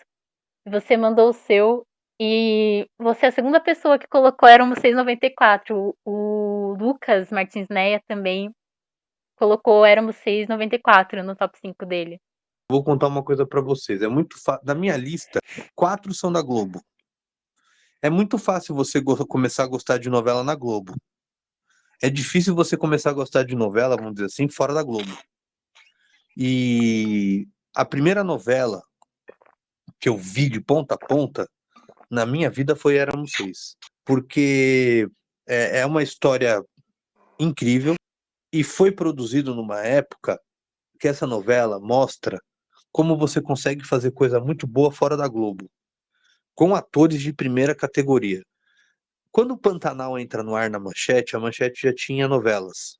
Carmen, Corpo Santo, Cananga do Japão, Dona Beija, enfim. Você vê que a Record, desculpa, a Manchete foi fazendo uma escala, né? E chegou em Pantanal. Quando o Éramos Seis entra no ar, o SBT não tinha mais nada de novela. Nada. As últimas produções eram produções independentes, que foram horríveis, né? Cortina de Vidro, o Brasileiros e Brasileiras. Foram produções independentes junto com a TVS, eram horríveis. Novelas com bom elenco, as Brasileiros e Brasileiras tinha Ney Torraca, Edson Celulari, tinha um elenco primoroso, né? Lucélia Santos, se não me engano, um horror de audiência. Então, assim, quando você pega Éramos Seis, que vem de uma época que não tinha feito mais nada por ela, falava de novelas dos anos 80, que eram horríveis, né? Diga-se por sinal. Quando faz uma novela daquela, com aquela trilha, com aquele figurino, com aquela fotografia, com um elenco, aí a gente fala de Irene Ravache, Elton Bastos, Natália Timber, a gente começa a falar desses nomes, né? É uma novela de um alto nível tremendo, tremendo, tremendo, tremendo. É um alto nível tremendo. É claro que você não chega aos pés de uma Globo, mas pro SBT aquilo ali é uma obra-prima. E ali eu tive um outro olhar, né, para uma novela fora da Globo nos meus 9 anos de idade. Então, é uma novela que me marcou muito e eu acho que é o ponto mais alto da história do SBT. Né? Ali se mostra que sim, dá para fazer coisa com qualidade, com um ótimo elenco, é, fora da Globo. Então essa novela é um marco, assim. Eu tenho um carinho imenso por essa novela. Eu sou suspeita pra falar de Éramos Seis, sou muito bairrista, sempre falo pra Nath. Qualquer novela que se passa no estado de São Paulo, pra mim, eu tô assistindo, porque sou bairrista mesmo, paulistinha. E aí Éramos Seis, né, Itapetininga, então, mais ainda. Eu gostei muito do remake, eu achei que o remake até melhorou muita coisa. Eu sei que muita gente que gosta dessa de 94 não curtiu muito o remake e tal. Eu curti mais o remake. Mas é uma novela que aqui é muito se falado, né, por ser da cidade e tal. E na época eu era bem pequenininha, então não lembro muito, mas ela reprisou algumas vezes depois, então sempre tem esse imaginário do Éramos Seis, né, Dona Lola, os filhos, a Revolução, que é uma coisa bem forte que tem aqui na cidade. Tenho boas lembranças também. Depois vem O Bem Amado, que você é a única pessoa que colocou essa novela, mas eu entendo muito você ter colocado ela. Eu vi o Bem Amado porque eu comprei o DVD, né? Só que era uma novela que meu pai comentava muito, muito. Porque primeiro é uma novela a cores, né? A primeira novela a cores. E, e quando eu comprei o DVD, eu comprei o box, eu fui lá, comprei o original, lembro até hoje, eu comprei na FINAC, esse box lá na Avenida Paulista, e ela inteira. Eu fiquei pasmo. Como você consegue fazer uma novela daquela em plena ditadura militar, com uma crítica feroz ao sistema e principalmente ao governo? É genial. Agora, você fala, vamos lá, Diniz Fati, Lima Duarte, o Paulo Gracindo, a gente tem tantos outros atores dentro dessa novela. O que fazia o Sol de Verão que faleceu, esqueci o nome dele agora. É Bom, enfim, Jader, não é? é o Jardel Filho. Jardel. Jardel Filho. Ele tem o texto do Dias Gomes, né? É um negócio assim que eu sempre, quando eu vejo uma obra, ela é uma obra antiga, que eu não vivi aquela época, eu me coloco naquela época. Eu me coloco no que foi vivido. Quando você vê uma novela como Bem Amado, com uma crítica sarcástica, inteligentíssima, e em plena ditadura militar, em pleno governo Médici, com uma AI-5 comendo ali pelas beiras, então é incrível. É uma novela histórica, uma novela sensacional, uma novela inteligente, é uma novela que, sabe, a gente olha para ela e a gente se vê em muitas coisas, infelizmente, até hoje acontece no Brasil. Quando a novela retrata, como eu falei de Vale Tudo, retrata a sociedade e mostra para você, e você se sente naquela sociedade daquela época, essa novela é perfeita.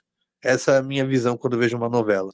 Se ela consegue me transmitir como é que era viver naquele tempo, eu me senti ali, pronto. O cara escreveu de uma forma que me prendeu. O Dias Gomes era sensacional. É interessante você ter citado o Bem Amado e ter citado aí que o teu pai comentou sobre essa novela, e eu fiquei pensando aqui nos meus pais, né? A minha mãe sempre cita o Pai Herói, que acho que quando ela foi ver, ela tinha 9 anos na época, e lá no Nordeste tinha que pegar canoa e ir para um lugar, e só determinadas pessoas tinham TV. E o meu pai é uma pessoa que gosta muito de televisão e sempre cita Rock Santeiro, que foi uma novela marcante. Ou até ontem ele foi chamar eu e a minha irmã pra jantar e ele pegou e foi falar: ai, tá na mesa, pessoal, que era o chefezinho lá da TV Colosso, quando tava pro programa acabar. E sempre quando tem alguma coisa assim de referência, o pai citou aí o Bem Amado Seu Pai, eu fiquei pensando nessas questões. Meu pai sempre cita A Gata Comeu, cita também o Amor Como Se Paga por conta do Lolo Correia. E é muito interessante quando as pessoas citam assim e a gente fica pensando, né, o quanto que as novelas, programas, enfim, a televisão tem esse papel de marcar muito, né, de ter sempre essa questão da memória e bons momentos, né? A novela, ela tem uma coisa muito igual à Copa do Mundo. Você lembra onde você estava, né? Você lembra quando ocorreu, você sabe com o que você estava fazendo, com quem que você estava, aonde você estava, etc, etc, etc. Então, a novela, ela tem esse impacto. Eu tenho uma história do meu pai que ela é fantástica. E não é fanfic, é verdade. É fantástica. O meu pai, ele era bancário. Tá aposentado agora, né? E o meu pai, ele era bancário, então ele não tinha tempo para nada na vida dele. E aí ele foi fazer compra, ele fazia compra à noite. Aí ele foi fazer a compra, etc e tal, numa sexta-feira, pá. Quando ele chega em casa, ele chega no prédio, eu morava num prédio.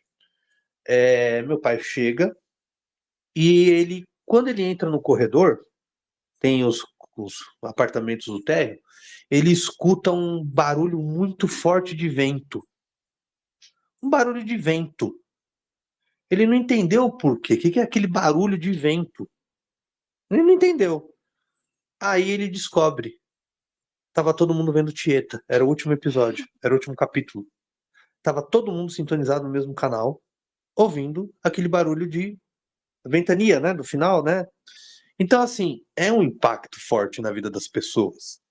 É um produto, é uma marca, né?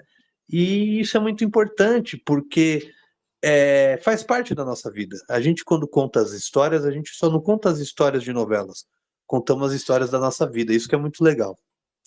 E aqui na minha casa, o oposto. Meu pai via algumas novelas, mas em casa mesmo a gente não assistia. Eu assistia novela com o meu vô, algumas regionais que ele gostava, tal, porque ele veio do sítio e tudo mais.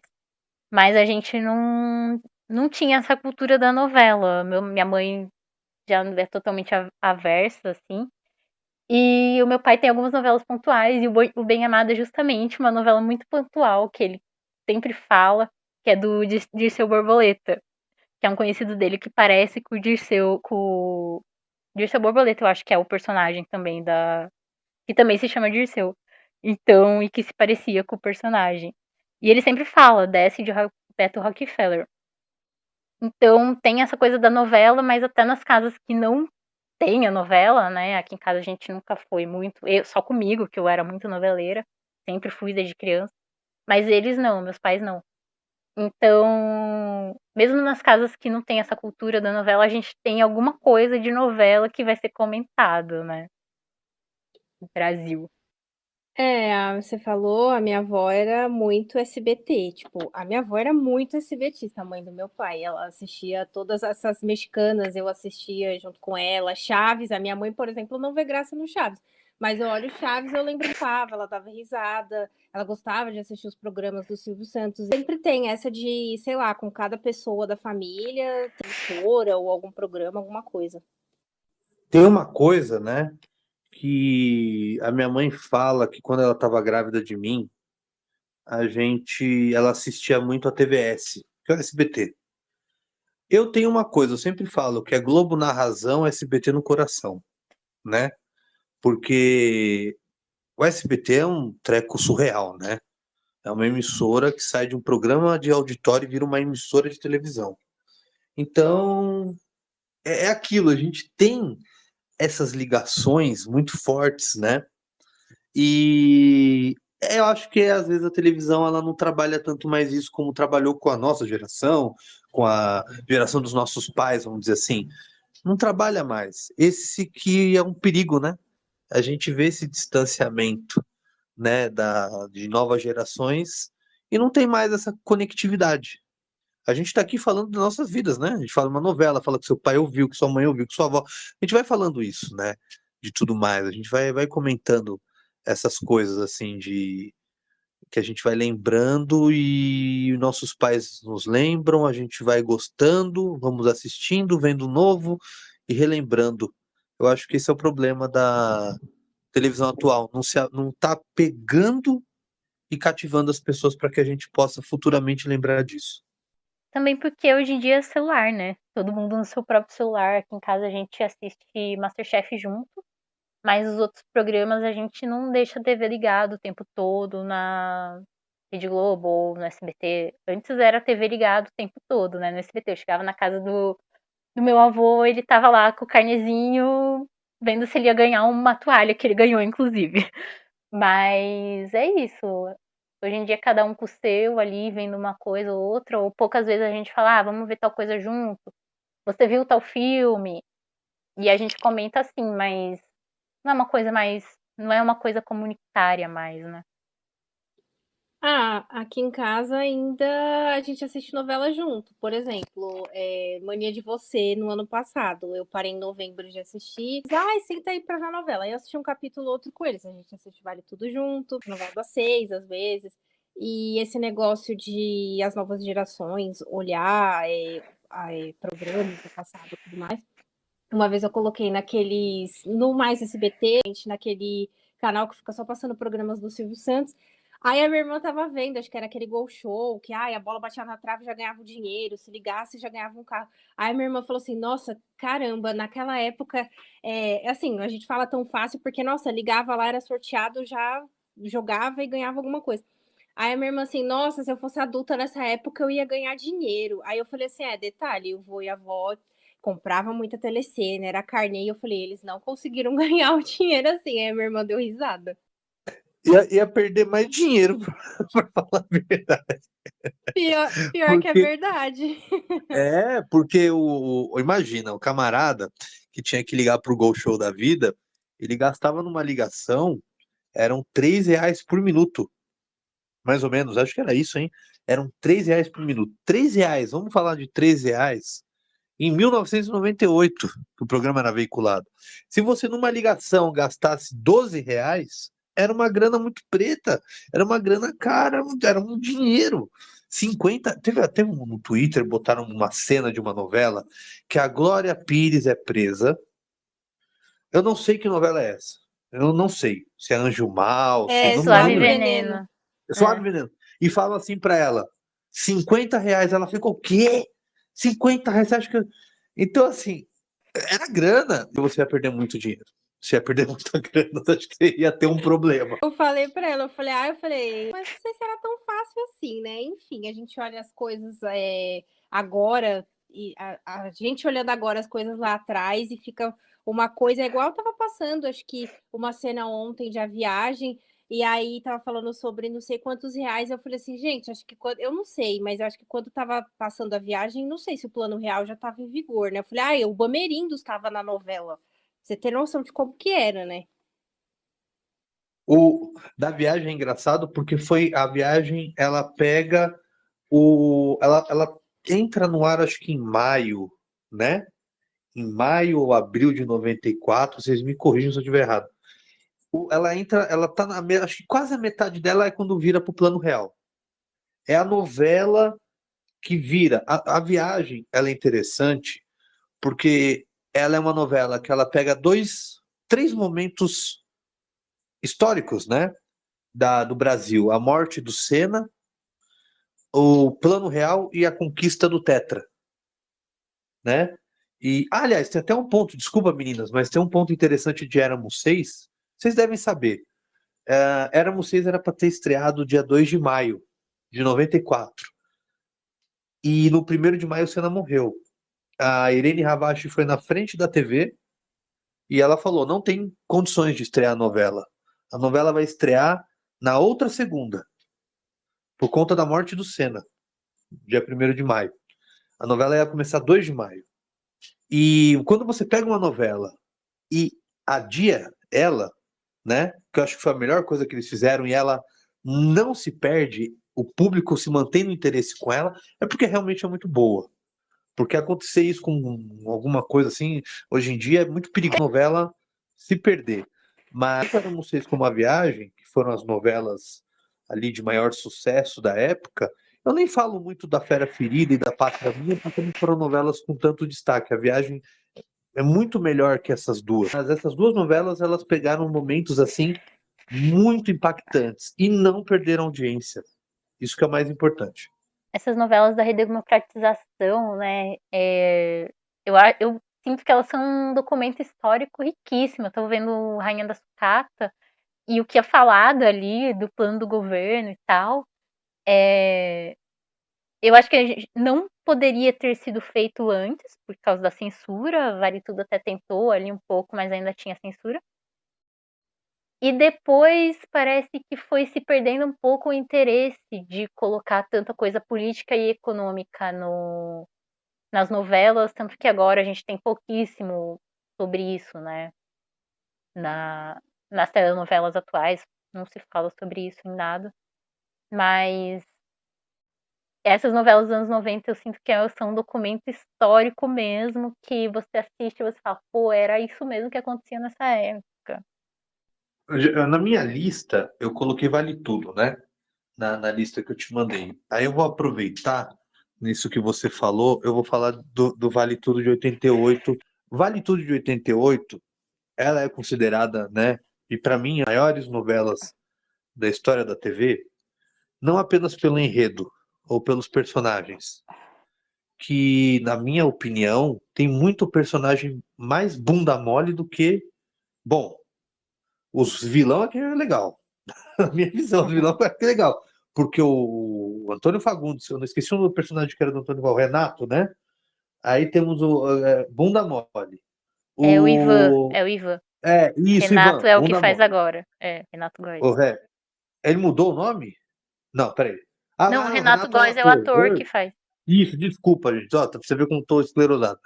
Ivan Bunda Mole, esse é mais bunda mole ainda do que agora, né? Ah, o papel lá, o que fica com a Maria de Fátima lá, o chifrudo, que bem feito, é muito bom É o saber que ele é Afonso. chifrudo. Isso, pelo amor de Deus, esse daí é um horror, né? Então, assim, você acaba vendo que a novela tem os seus defeitos, tanto também de 88 quanto para cá. Porém, ela é uma novela que ela se encaixa com o que era o Brasil de 88. Você hoje colocar a Maria de Fátima, a menininha que quer dar o golpe no cara, sei lá o quê. Gente, hoje em dia não se dá mais golpe assim. Se dá golpe no Tigrinho, se dá golpe no Instagram, se dá golpe em tudo que é jeito. Acho que golpe no amor não vai mais isso, é mais no fake. Era mais fácil ela ter feito fake e ter ganho dinheiro dessa forma do que qualquer outro jeito. Mas enfim, o ponto dessa novela de 88 é por conta disso, que eu sempre bato nessa tecla. É uma novela feita para aquela época, para aquela linguagem, para aquele momento que a gente vivia. Politicamente, então, nem se fala. Quando a gente chega e fala, o que acontece hoje? O Brasil, a gente vive um ponto assim. A, quando se fala de 88, a gente não se fala mais tanto da ditadura. Era governo, contra governo, se há governo, sou contra. Como falava de governo, não tinha aquilo. O governo, todo mundo era contra o governo. Era um país da hiperinflação, não havia partido político, todo mundo, ninguém aguentava ninguém ali, não havia essa questão de partido político, se era direita ou esquerda, era governo. Fim. Governo é um saco, que todo mundo fala na época. Então, era isso. E o Brasil era um outro país muito mais pobre, muito mais atrasado e muito menos acessível do que a gente é hoje. Quando a gente pega uma novela daquela, que joga, que gospe na nossa cara, daquela forma, a crueza da elite, e principalmente a falsa esperança que a média tem, que a classe média não era vivia na pindaíba, aí você vê que é uma novela boa. Porque a novela, ela cuspiu na nossa cara, quando a gente estava vendo ela. A gente não viu, né? Eu não vi, eu tinha 3 anos de idade. Mas ela gospe na tua cara. Ela te dá um tapa na tua cara. Ela te arrebenta. E isso é uma denúncia. Isso é uma denúncia. Então, a de agora, eu acho que não tem esse impacto. Não tem um impacto mais. Não tem impacto. Qual que é o impacto que ela traz? Qual que é o impacto que você olha e fala, puta merda, esse é o Brasil. Desculpa, gente, falei Paulo, mas esse é o Brasil que a gente vê. Nossa, isso é o Brasil. Desculpa, não tem. A abertura é como se fosse da Embratur, sabe? Eu sinto que eu tô vendo um negócio da Embratur. E não tô nem falando que é uma questão da novela hoje ela ser péssima, ela é ruim. Não, é porque ela não se encaixa no Brasil de hoje. Ela não, ela não se encaixa. E quando você vai mudando ela, ela fica um pouco confusa, as pessoas reclamam, outras gostam. Normal, e tá ganhando dinheiro, o que a Globo mais quer é com a audiência ali. Só que a de 88 ela sempre vai ser superior, não por conta do saudosismo, mas sim pelo fato dela ter sido feita na hora certa e no momento certo. É o que eu acho. Não tem o diálogo, né? O que a gente estava falando, que a gente tem essa conversa de memória de televisão, porque a gente tem memória, porque aquele programa falou com a gente de alguma forma naquele momento. E eu sinto que esse remake não tenha uma conversa com o público que o original teve. A gente vê algumas coisas que são comentadas, mas mais uma coisa de choque, né? Olha que absurdo, é uma paródia, vamos dizer. Não é um remake. Pra mim, isso é uma paródia que todo mundo comenta como se fosse uma paródia, né? Ah, olha que ridículo aquilo lá, olha como eles adaptaram isso, que nada a ver. Olha a Solange como tá totalmente descaracterizada. Então tem isso também. Não, e fora que o mordomo era tão bom, eles acabaram com o mordomo. Sabe, é um negócio assim que era um personagem tão legal. E aqui, eu não posso falar muito alto sobre isso, porque minha esposa adora Vale Tudo. Então, a minha esposa adora Vale Tudo. Então, para eu não dormir fora da cama, dormir na varanda, eu fico só, né? Tudo bem, pode ver a novela e tal, mas para mim, sinceramente, a melhor novela é a de 88, pelo conjunto da obra, por tudo. E é isso, sabe? Acho que é aquilo, a novela feita na hora certa, no momento certo, entendeu? E no Brasil, é um outro Brasil, então eu acho que eles poderiam, como eu falei, olhar para Vale Tudo e falar: uma novela escrita para agora. A gente escreve uma Vale Tudo sem ser Vale Tudo, né? Alguma coisa para cá. Poderia até dar certo, não sei, mas sei lá. É aquilo, é você falar com clássico, não tem jeito, né? Clássico é clássico e vice-versa, né? A gente acaba aprendendo mais pelo grande sucesso que foi o primeiro, né? E Vale Tudo é uma espécie de unanimidade dos nossos convidados aqui, viu? Eu acho que a maioria colocou no top 5 de 88, claro. Colocou no top 5 deles. Acho que uma ou duas pessoas que não, então não tá muito fora, não. Mas realmente, pra mim, top 5, uma das maiores novelas, acho que se não a maior novela já feita no Brasil. Porque o que é falado ali, o que é abordado, né? é uma coisa, eu tava mostrando outro dia, até comentei, eu acho, em algum vídeo aqui, pro meu irmão algumas cenas. Meu irmão não gosta de novela, não assiste novela, nada. Eu tava mostrando pra ele algumas cenas da original e até daí ele agora até cita, né, algumas falas da Odete, ele fica, isso daqui, na zoeira. Então é uma coisa que ficou, é do tempo dela, mas algumas coisas também são atemporais, é uma novela marcante, uma novela muito marcante. Eu também já fiz esse exercício de mostrar algumas cenas da versão de 88 para minha irmã, e às vezes ela fala que para minha mãe: "Ah, eu já vi a primeira versão e os diálogos é muito melhor do que essa daí não sabe o que tá fazendo", ela fala desse jeito. É até engraçado de ver eles falando, né, porque são pessoas que nem não se importam muito com telenovela. O meu irmão assiste mais filme, nem série ele assiste direito, mas ele é de 88, inclusive. E ele nunca se interessou por novela, mas aí às vezes alguma coisa passa ali no algoritmo dele e ele fala: "Oh, é assim mesmo? Foi assim mesmo?" Aí eu mostro pra ele e falo: "Pô, realmente era muito diferente, era outra coisa". É, a minha irmã também não é mais do filme, da série, mas a minha irmã para assistir aberturas de novela ou para ver como que era a música da abertura de novela. Às vezes eu fico vendo algumas aberturas assim com ela e às vezes ela lembra da novela por causa da abertura ou por causa da música, não em si pelo que acontece ou pelo fato dela ter assistido a novela. Tem uma coisa que marcou muito eu com meu irmão, que a gente sempre comenta, que foi, Estrela Guia, que eu assistia porque era a novela da Sandy, eu era criança, e era uma das únicas novelas que eu podia assistir porque era a novela da Sandy.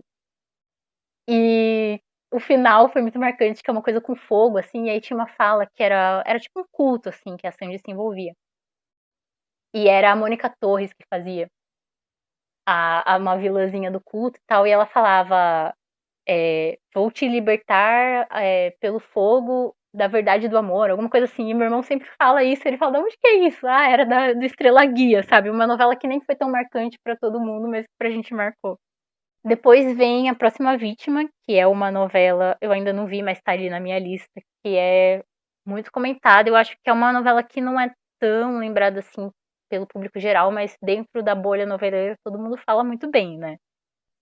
A Natália já viu essa novela? Não, ela ainda tá na minha lista, mas A Próxima Vítima é sempre indicada como, você tem que assistir em vários tops 5 ou tops de novelas. Meninas, vocês têm que assistir essa novela. Porque é o seguinte, eu vi essa novela praticamente inteira. Eu amo Agatha Christie, Sherlock Holmes, o Simenon, esses escritores policiais, né?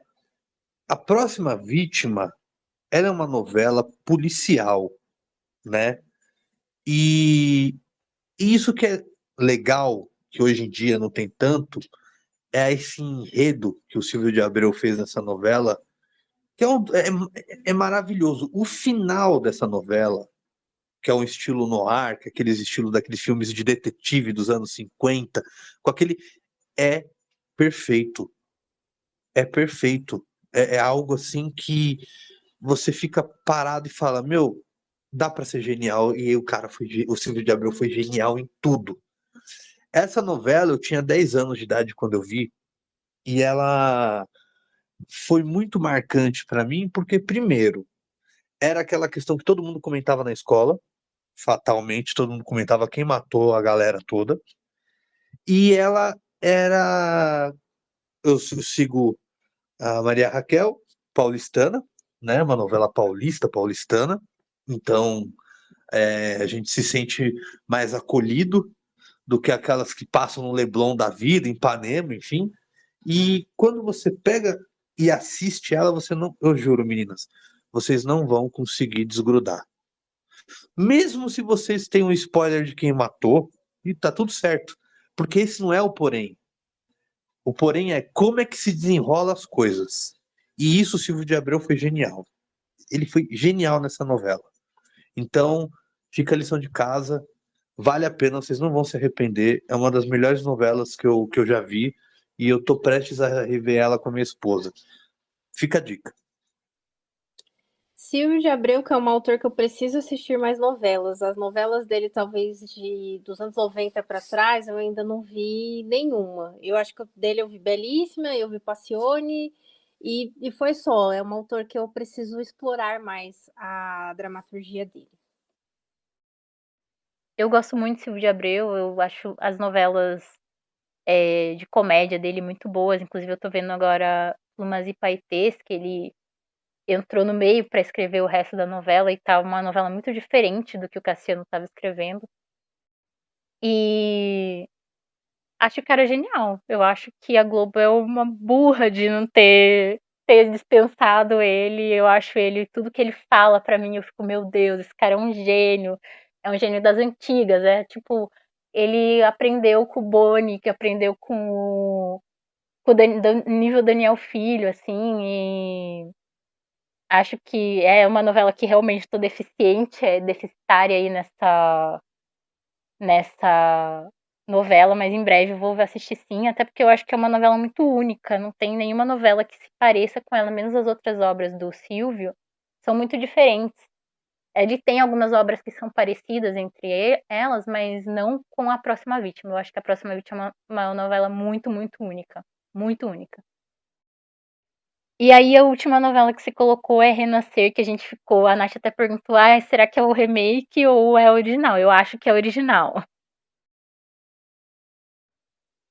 É a original, é de 93, mas é um ponto muito mais afetivo do que qualquer outra coisa, porque essa novela foi a primeira novela que eu vi com os meus pais, né, que eu prestei atenção, que eu lembro muito dela.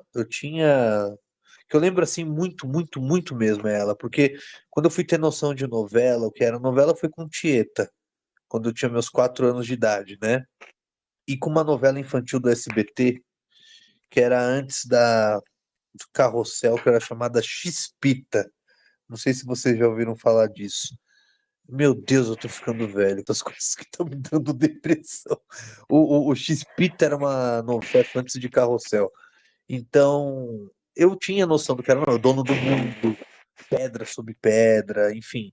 Eu tinha noção do que era novela, mas Renascer, ela é uma coisa muito mais forte para mim, porque de fato eu acompanhei essa novela com meus pais, de fato eu me encantei pela temática, a abertura, eu adorava a abertura, enfim, tudo aquilo que a novela colocou ali, e foi muito marcante para mim, né? Foi a primeira vez que eu prestei atenção mesmo numa novela, que eu, opa, que isso é uma novela, isso aqui e tal. Até lembro de uma cena que tinha um padre lá que se apaixona por uma mulher, e aí botaram ele crucificado, aí meu pai falou, é hoje que cai um raio na Globo. Eu era criança, eu rindo com aquilo. Então é uma novela que é muito mais afetiva do que eu falar para vocês de forma técnica e tudo mais. Porém, ela é uma ótima novela. Ela é uma ótima novela. Eu não posso falar do remake porque eu não vi. Porque eu não vi. Eu realmente eu me desliguei, eu não sei de nada dessa novela. Só sei que ela foi muito criticada e não foi aquela audiência que a Globo esperava. Mas essa de 93 é uma novela muito bem feita e que eu tenho ótimas lembranças, principalmente pela minha infância, assim. Eu tenho ótimas lembranças dessa novela. Quem não viu a primeira versão, assista, porque é boa. O Antônio Fagundes está ótimo, o Marcos Palmeira também, a Adriana Esteves, é um elenco muito bom. E o Osmar Prado, a gente falou, né, éramos 6 aí, um ótimo ator, Osmar Prado sensacional. É um cara, um patrimônio também da telenovela, que às vezes eu acho que ele não é tão, não tem o valor que deveria ter. Tem duas novelas que ele trabalha que a gente falou aqui, que é Éramos Seis e o Renascer. Então, esse grande ator marca muito. Tinha um Galinha, inesquecível o personagem dele. Então, é uma novela que me pegou porque foi a primeira que eu olhei e falei, pô, isso aqui é novela? Eu vou sentar aqui com meu pai e com a minha mãe para assistir, então foi Renascer. Benedito devia ser estudado, o apelo que ele tem para fazer novelas que não são para o público infantil e mesmo assim o público infantil se pega, porque a primeira novela que eu assisti junto com meu vô foi O Rei do Gado. É a primeira novela que eu tenho, assim, uma lembrança muito marcante. Inclusive, eu enchi o saco do meu avô para ele comprar a trilha sonora e ele me deu. A gente não costumava ganhar presentes aleatoriamente, assim, só aniversário, Natal. E aí ele veio, eu tenho presente para você. Deu, nossa, presente, eu posso ganhar um presente aleatoriamente. E era a trilha sonora com CD, que eu tenho até hoje. Então acho que ele tem algum apelo infantil ali, alguma coisa teatral, não sei, que pega as crianças pela visual. E novelas geniais, claro. Renascer eu assisti a original umas partes, que eu cometo esse sacrilégio, que a Nath fala, não gosto de pular partes, mas eu pulo. Eu queria ver só a parte do João Pedro e da Sandra. E aí eu assisti ela só em algumas partes. E realmente é uma novela muito interessante, muito diferente. A linguagem dela, eu acho que é uma linguagem muito teatral. E eu falo que é uma novela de silêncios. Silêncio é quase um personagem em Renascer, porque ela tem é uma novela muito silenciosa, ela não tem tanta música, aquela coisa de diálogos que hoje em dia a gente tem que eu falo, como eu odeio. Que tem o diálogo e tem uma música em cima que eu não consigo entender nada que os personagens estão falando. Renascer não tem isso. E tem muito daquele barulho do mato, aquela coisa bem. Chega até a ser um gótico tropical ali, não sei se você sabe o que é, mas é meio que isso, é o gótico europeu, mas aqui na América Latina. E tem isso, eu acho uma novela boa e o remake foi uma outra novela, foi mais pro terror, eu achei. Mas também é boa. Não entendo essa tanta crítica tão ruim das pessoas, acho que é mais um saudosismo quanto a original. E gosto muito dessa história do padre com a moça, que ele vira uma espécie de santo ali, as pessoas começam a seguir ele e tal, que não teve no remake, porque não sabemos, né? Mas acho uma novela muito diferente e muito teatral. Eu não vi a versão de 93, assisti o remake, isso que o Marquezine citou de, tipo, foi muito criticada. Eu acho que, primeiro, eu acredito que quando a Globo decidiu refazer, enfim, o remake, eu acho que ela tinha as mesmas expectativas, foram atendidas em relação a Pantanal, acho que a Renascer também faria. E eu acho que ter colocado Paixão, tipo, foram duas novelas nesse ambiente rural em sequência. Foi Terra e Paixão, depois foi Renascer. Eu acho que. Não sei se o público fica meio cansado, ou parece que tem a sensação de estar toda hora no mesmo lugar e aí, não quero. O ritmo de uma novela rural ou de época também é um pouco diferente. Não sei se é todo mundo que curte. E aí acabou o povo não gostando. Eu assisti o remake, achei uma novela ok, teve boas cenas, boas atuações. Não tenho como fazer muito comparativo, porque eu não vi a versão de 93. Mas o Benedito sabe fazer novelas que sempre impactam, que chamam muito atenção. Eu nasci em 96 e sempre fala, você nasceu na novela no ano que passava o Rei do Gado, enfim. No ano que você nasceu, a novela do ano era o Rei do Gado. Apesar de, no dia que eu nasci, não estar passando o Rei do Gado, que ela estreou meses depois que eu nasci, todo mundo sempre lembra. Então, acho que ele é um cara que sabe contar histórias que impactam todo mundo de alguma forma, uns mais, outros menos, mas sabe fazer histórias que contemplam a natureza, que mostram uma vida no campo, que contam, enfim, histórias e detalhes importantes de outros lugares que às vezes a gente aqui no urbano, na cidade, na selva de pedra, não acessa tanto. O Benedito ele vai muito além do que a gente pode ir, né? Ele vai para locais, ele consegue transportar a gente para locais que a gente não consegue ir com a imaginação dele, né? Com um talento dele para criar personagens memoráveis, enredos cativantes, né? É isso, o autor ele é bom quando ele consegue te transportar para um lugar que você nunca imaginou que talvez ali existisse, né? E existe. Pantanal é um exemplo, né? Ele tá ali, mas aquele Pantanal é o Pantanal do Benedito, né? O Renascer ali, aquela Ilhéus, né, que se passa a novela, é dele. Ela existe, mas é dele.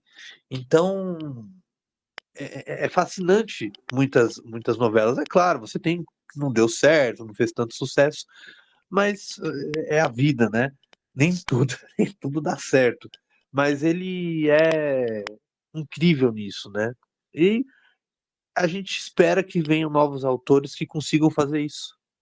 Acho que tá um pouco difícil, mas quem sabe, né? Venham novos autores que consigam cativar o público com histórias novas e personagens fascinantes. Apesar de eu ter um pouco de problema com o Bruno Peri, que é o neto do Benedito, né? Assim, acho. Enfim, não cabe aqui, caberia em uma outra conversa se a gente fosse analisar mais as obras a fundo dele. Eu acho que ele é um desses autores, apesar de Renascer, né? Muita gente ter achado que não foi o sucesso que foi, mas eu acho que foi uma boa novela. O remake, né? E eu acho que ele é um desses que tá tentando vir aí com o universo dele, que é um pouco mais terror do que realismo fantástico, mas tem seu público também. E a partir do momento que as pessoas que gostam do terror virem que ele está escrevendo essa coisa mais terror, elas vão entender e vão também seguir ele. E eu espero que ele continue nessa linha, porque é uma novela muito diferente, que é uma coisa que a gente não vê muito hoje, né? Como a gente estava falando, essa inovação, eu acho que o Bruno Luperi, apesar dele trazer a história do avô, ele conseguiu renovar, colocar a coisa, o que é dele ali dentro. Então, eu espero que ele continue renovando, talvez uma novela dele mesmo, original. E falta, né? Ali, aqui no. Tem uns 3, 4, 5 autores que a gente tem rotacionando sempre nas mesmas novelas e ocasionalmente vindo com a mesma história. Enfim, falta. Mas esperamos que a Globo acorde, que ela é a única que consegue fazer uma coisa diferente, com qualidade, e ponha mais inovação pra gente assistir, algumas coisas que dê vontade da gente acompanhar, né? A gente espera que a Globo, para si mesma, entenda a sua grandeza, a sua importância da dramaturgia em forma geral, e também no que ela pode fazer, porque quando a Globo faz, as outras miram na Globo, né? Então isso é importante. A Globo não abre caminho só para ela, né? Abre para outras também que olham o potencial e que podem crescer muitas vezes na esteira da Globo. Então acho que falta a Globo se olhar um pouco mesmo, né? A Globo ela entender a importância dela e falar, olha, precisa mudar aqui para melhorar. Bom, vai dar 2 horas da gente conversando aqui. Claro, a gente podia ficar falando muito, muito mais, mas eu sempre falo que mais de 2 horas é um pouquinho demais para quem tá ouvindo a gente também, né? Então, Nath, quer falar mais alguma coisa? Você, Marquezine? Eu só queria agradecer a paciência de vocês duas por me aguentar, por me aguentar. Obrigado pelo convite. Vocês são muito simpáticas. Eu espero que vocês continuem com o podcast de vocês e torço muito para que outras pessoas venham aqui, conversem, para que vocês façam o material de vocês aonde quer que for, porque é muito importante. Vocês estão documentando, vocês estão comentando, vocês estão compartilhando conhecimento, histórias, isso é muito legal. Então, queria muito agradecer você, Maria Raquel, Natália. Obrigado pelo convite, obrigado pela chance. E quem sabe no futuro vocês também possam ir lá no canal. A gente faz algumas entrevistas, eu faço um bate-papo com o pessoal. Quem sabe vocês também não possam ir lá, já estou convidando para a gente falar também sobre novela, enfim, remakes. Acho que é muito legal. Então vocês duas estão convidadas para ir lá no meu canal. É meio simples, mas tá tranquilo lá, é limpinho. Imagina, a gente que agradece, foi uma honra te ouvir, relembrar momentos, enfim, eu gostei muito, agradeço por ter falado com você, por estar aqui conhecendo você, mesmo a gente conversando aqui só em áudio, Agradeço também o convite, enfim, quando quiser, é só chamar. E, enfim, agradecer essa conversa maravilhosa e também aproveitar para deixar aqui mais uma vez o meu @. Vocês também deixam de vocês para que as pessoas possam nos seguir e continuar consumindo desse assunto que a gente tanto gosta. Eu sou @nath.natv. Vocês me encontram nos outros espaços em que habito virtualmente. Você falou de aguentar, mas ao contrário, foi um prazer ter você conversando sobre isso. E acho que a gente tem pouca gente que conversa de uma forma bem aberta, assim. Muita gente tem muitos preconceitos quando é telenovela, leva muito pro pessoal, eu entendo também. Mas aqui eu sempre falo que é um lugar aberto, que a pessoa pode falar a opinião que ela quiser, ninguém vai ser julgado. Pode falar que não gosta de novela, pode falar que gosta de Vale Tudo Remake, que não gosta de Vale Tudo Remake. E foi um prazer realmente te ter aqui, você ter aceitado o nosso convite. Quem sabe mais vezes, e é só marcar que a gente vai no seu canal, hein? Manda uma DM aí que a gente vai estar sim. Não, vou convidar vocês duas, já, aliás, vou convidar não, já estão convidadas.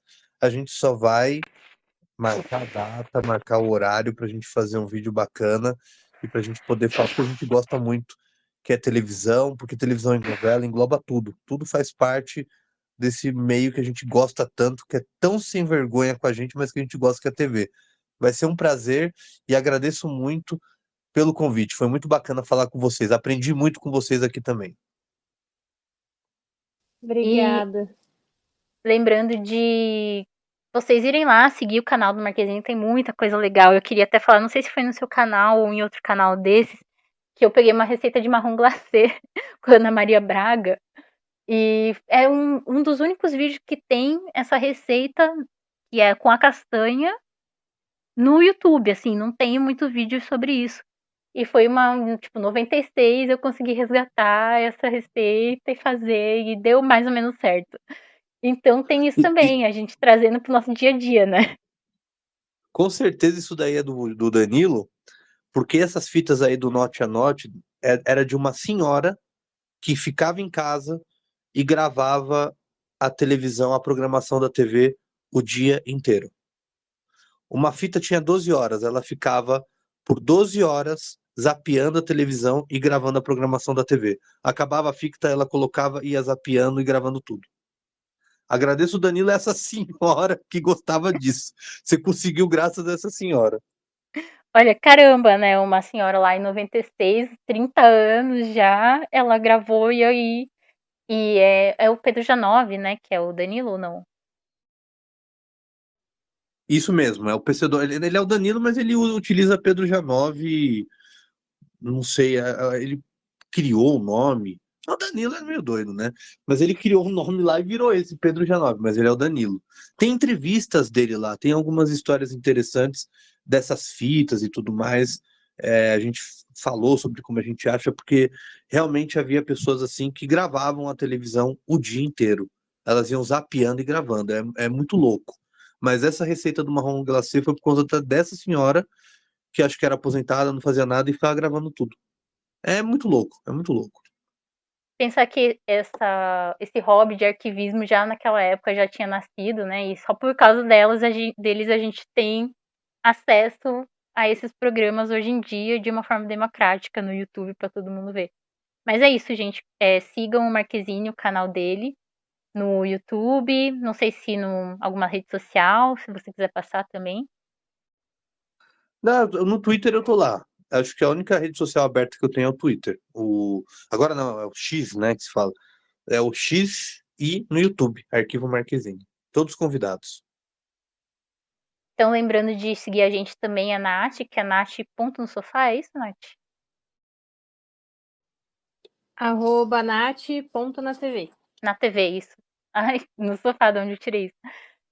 Não, Nath, você tirou, porque Nath no Sofá é a minha coluna mensal, que eu tenho tanto no blog quanto no Instagram, por isso. Você deve ter visto Não tô alguma tão coisa doida da assim, coluna. então. Não. O meu é Maria Raquel, FS Underline no Instagram. Podem ir lá conversar, me seguir, eu sigo de volta. Quem conversa comigo, tem gente que também segue e não fala nada, aí eu não sigo de volta. Mas começou a conversar comigo, com certeza a gente vai virar amigo. Quem sabe vem aqui no Convida também. E lembrando de seguir as redes sociais do nosso canal, seguir a gente lá no YouTube e no Instagram também, no capítulo anterior, porque a gente faz lives no Instagram todo final de mês, conversando sobre esse mundinho noveleiro e às vezes alguma coisa de TV também que acontece. E é bem legal. Então sigam a gente lá, venham conversar e tal. E é isso aí, pessoal. Valeu por estarem. Obrigado mais uma vez pro Marquezine estar aqui com a gente nesse papo maravilhoso. E é isso. Tchau.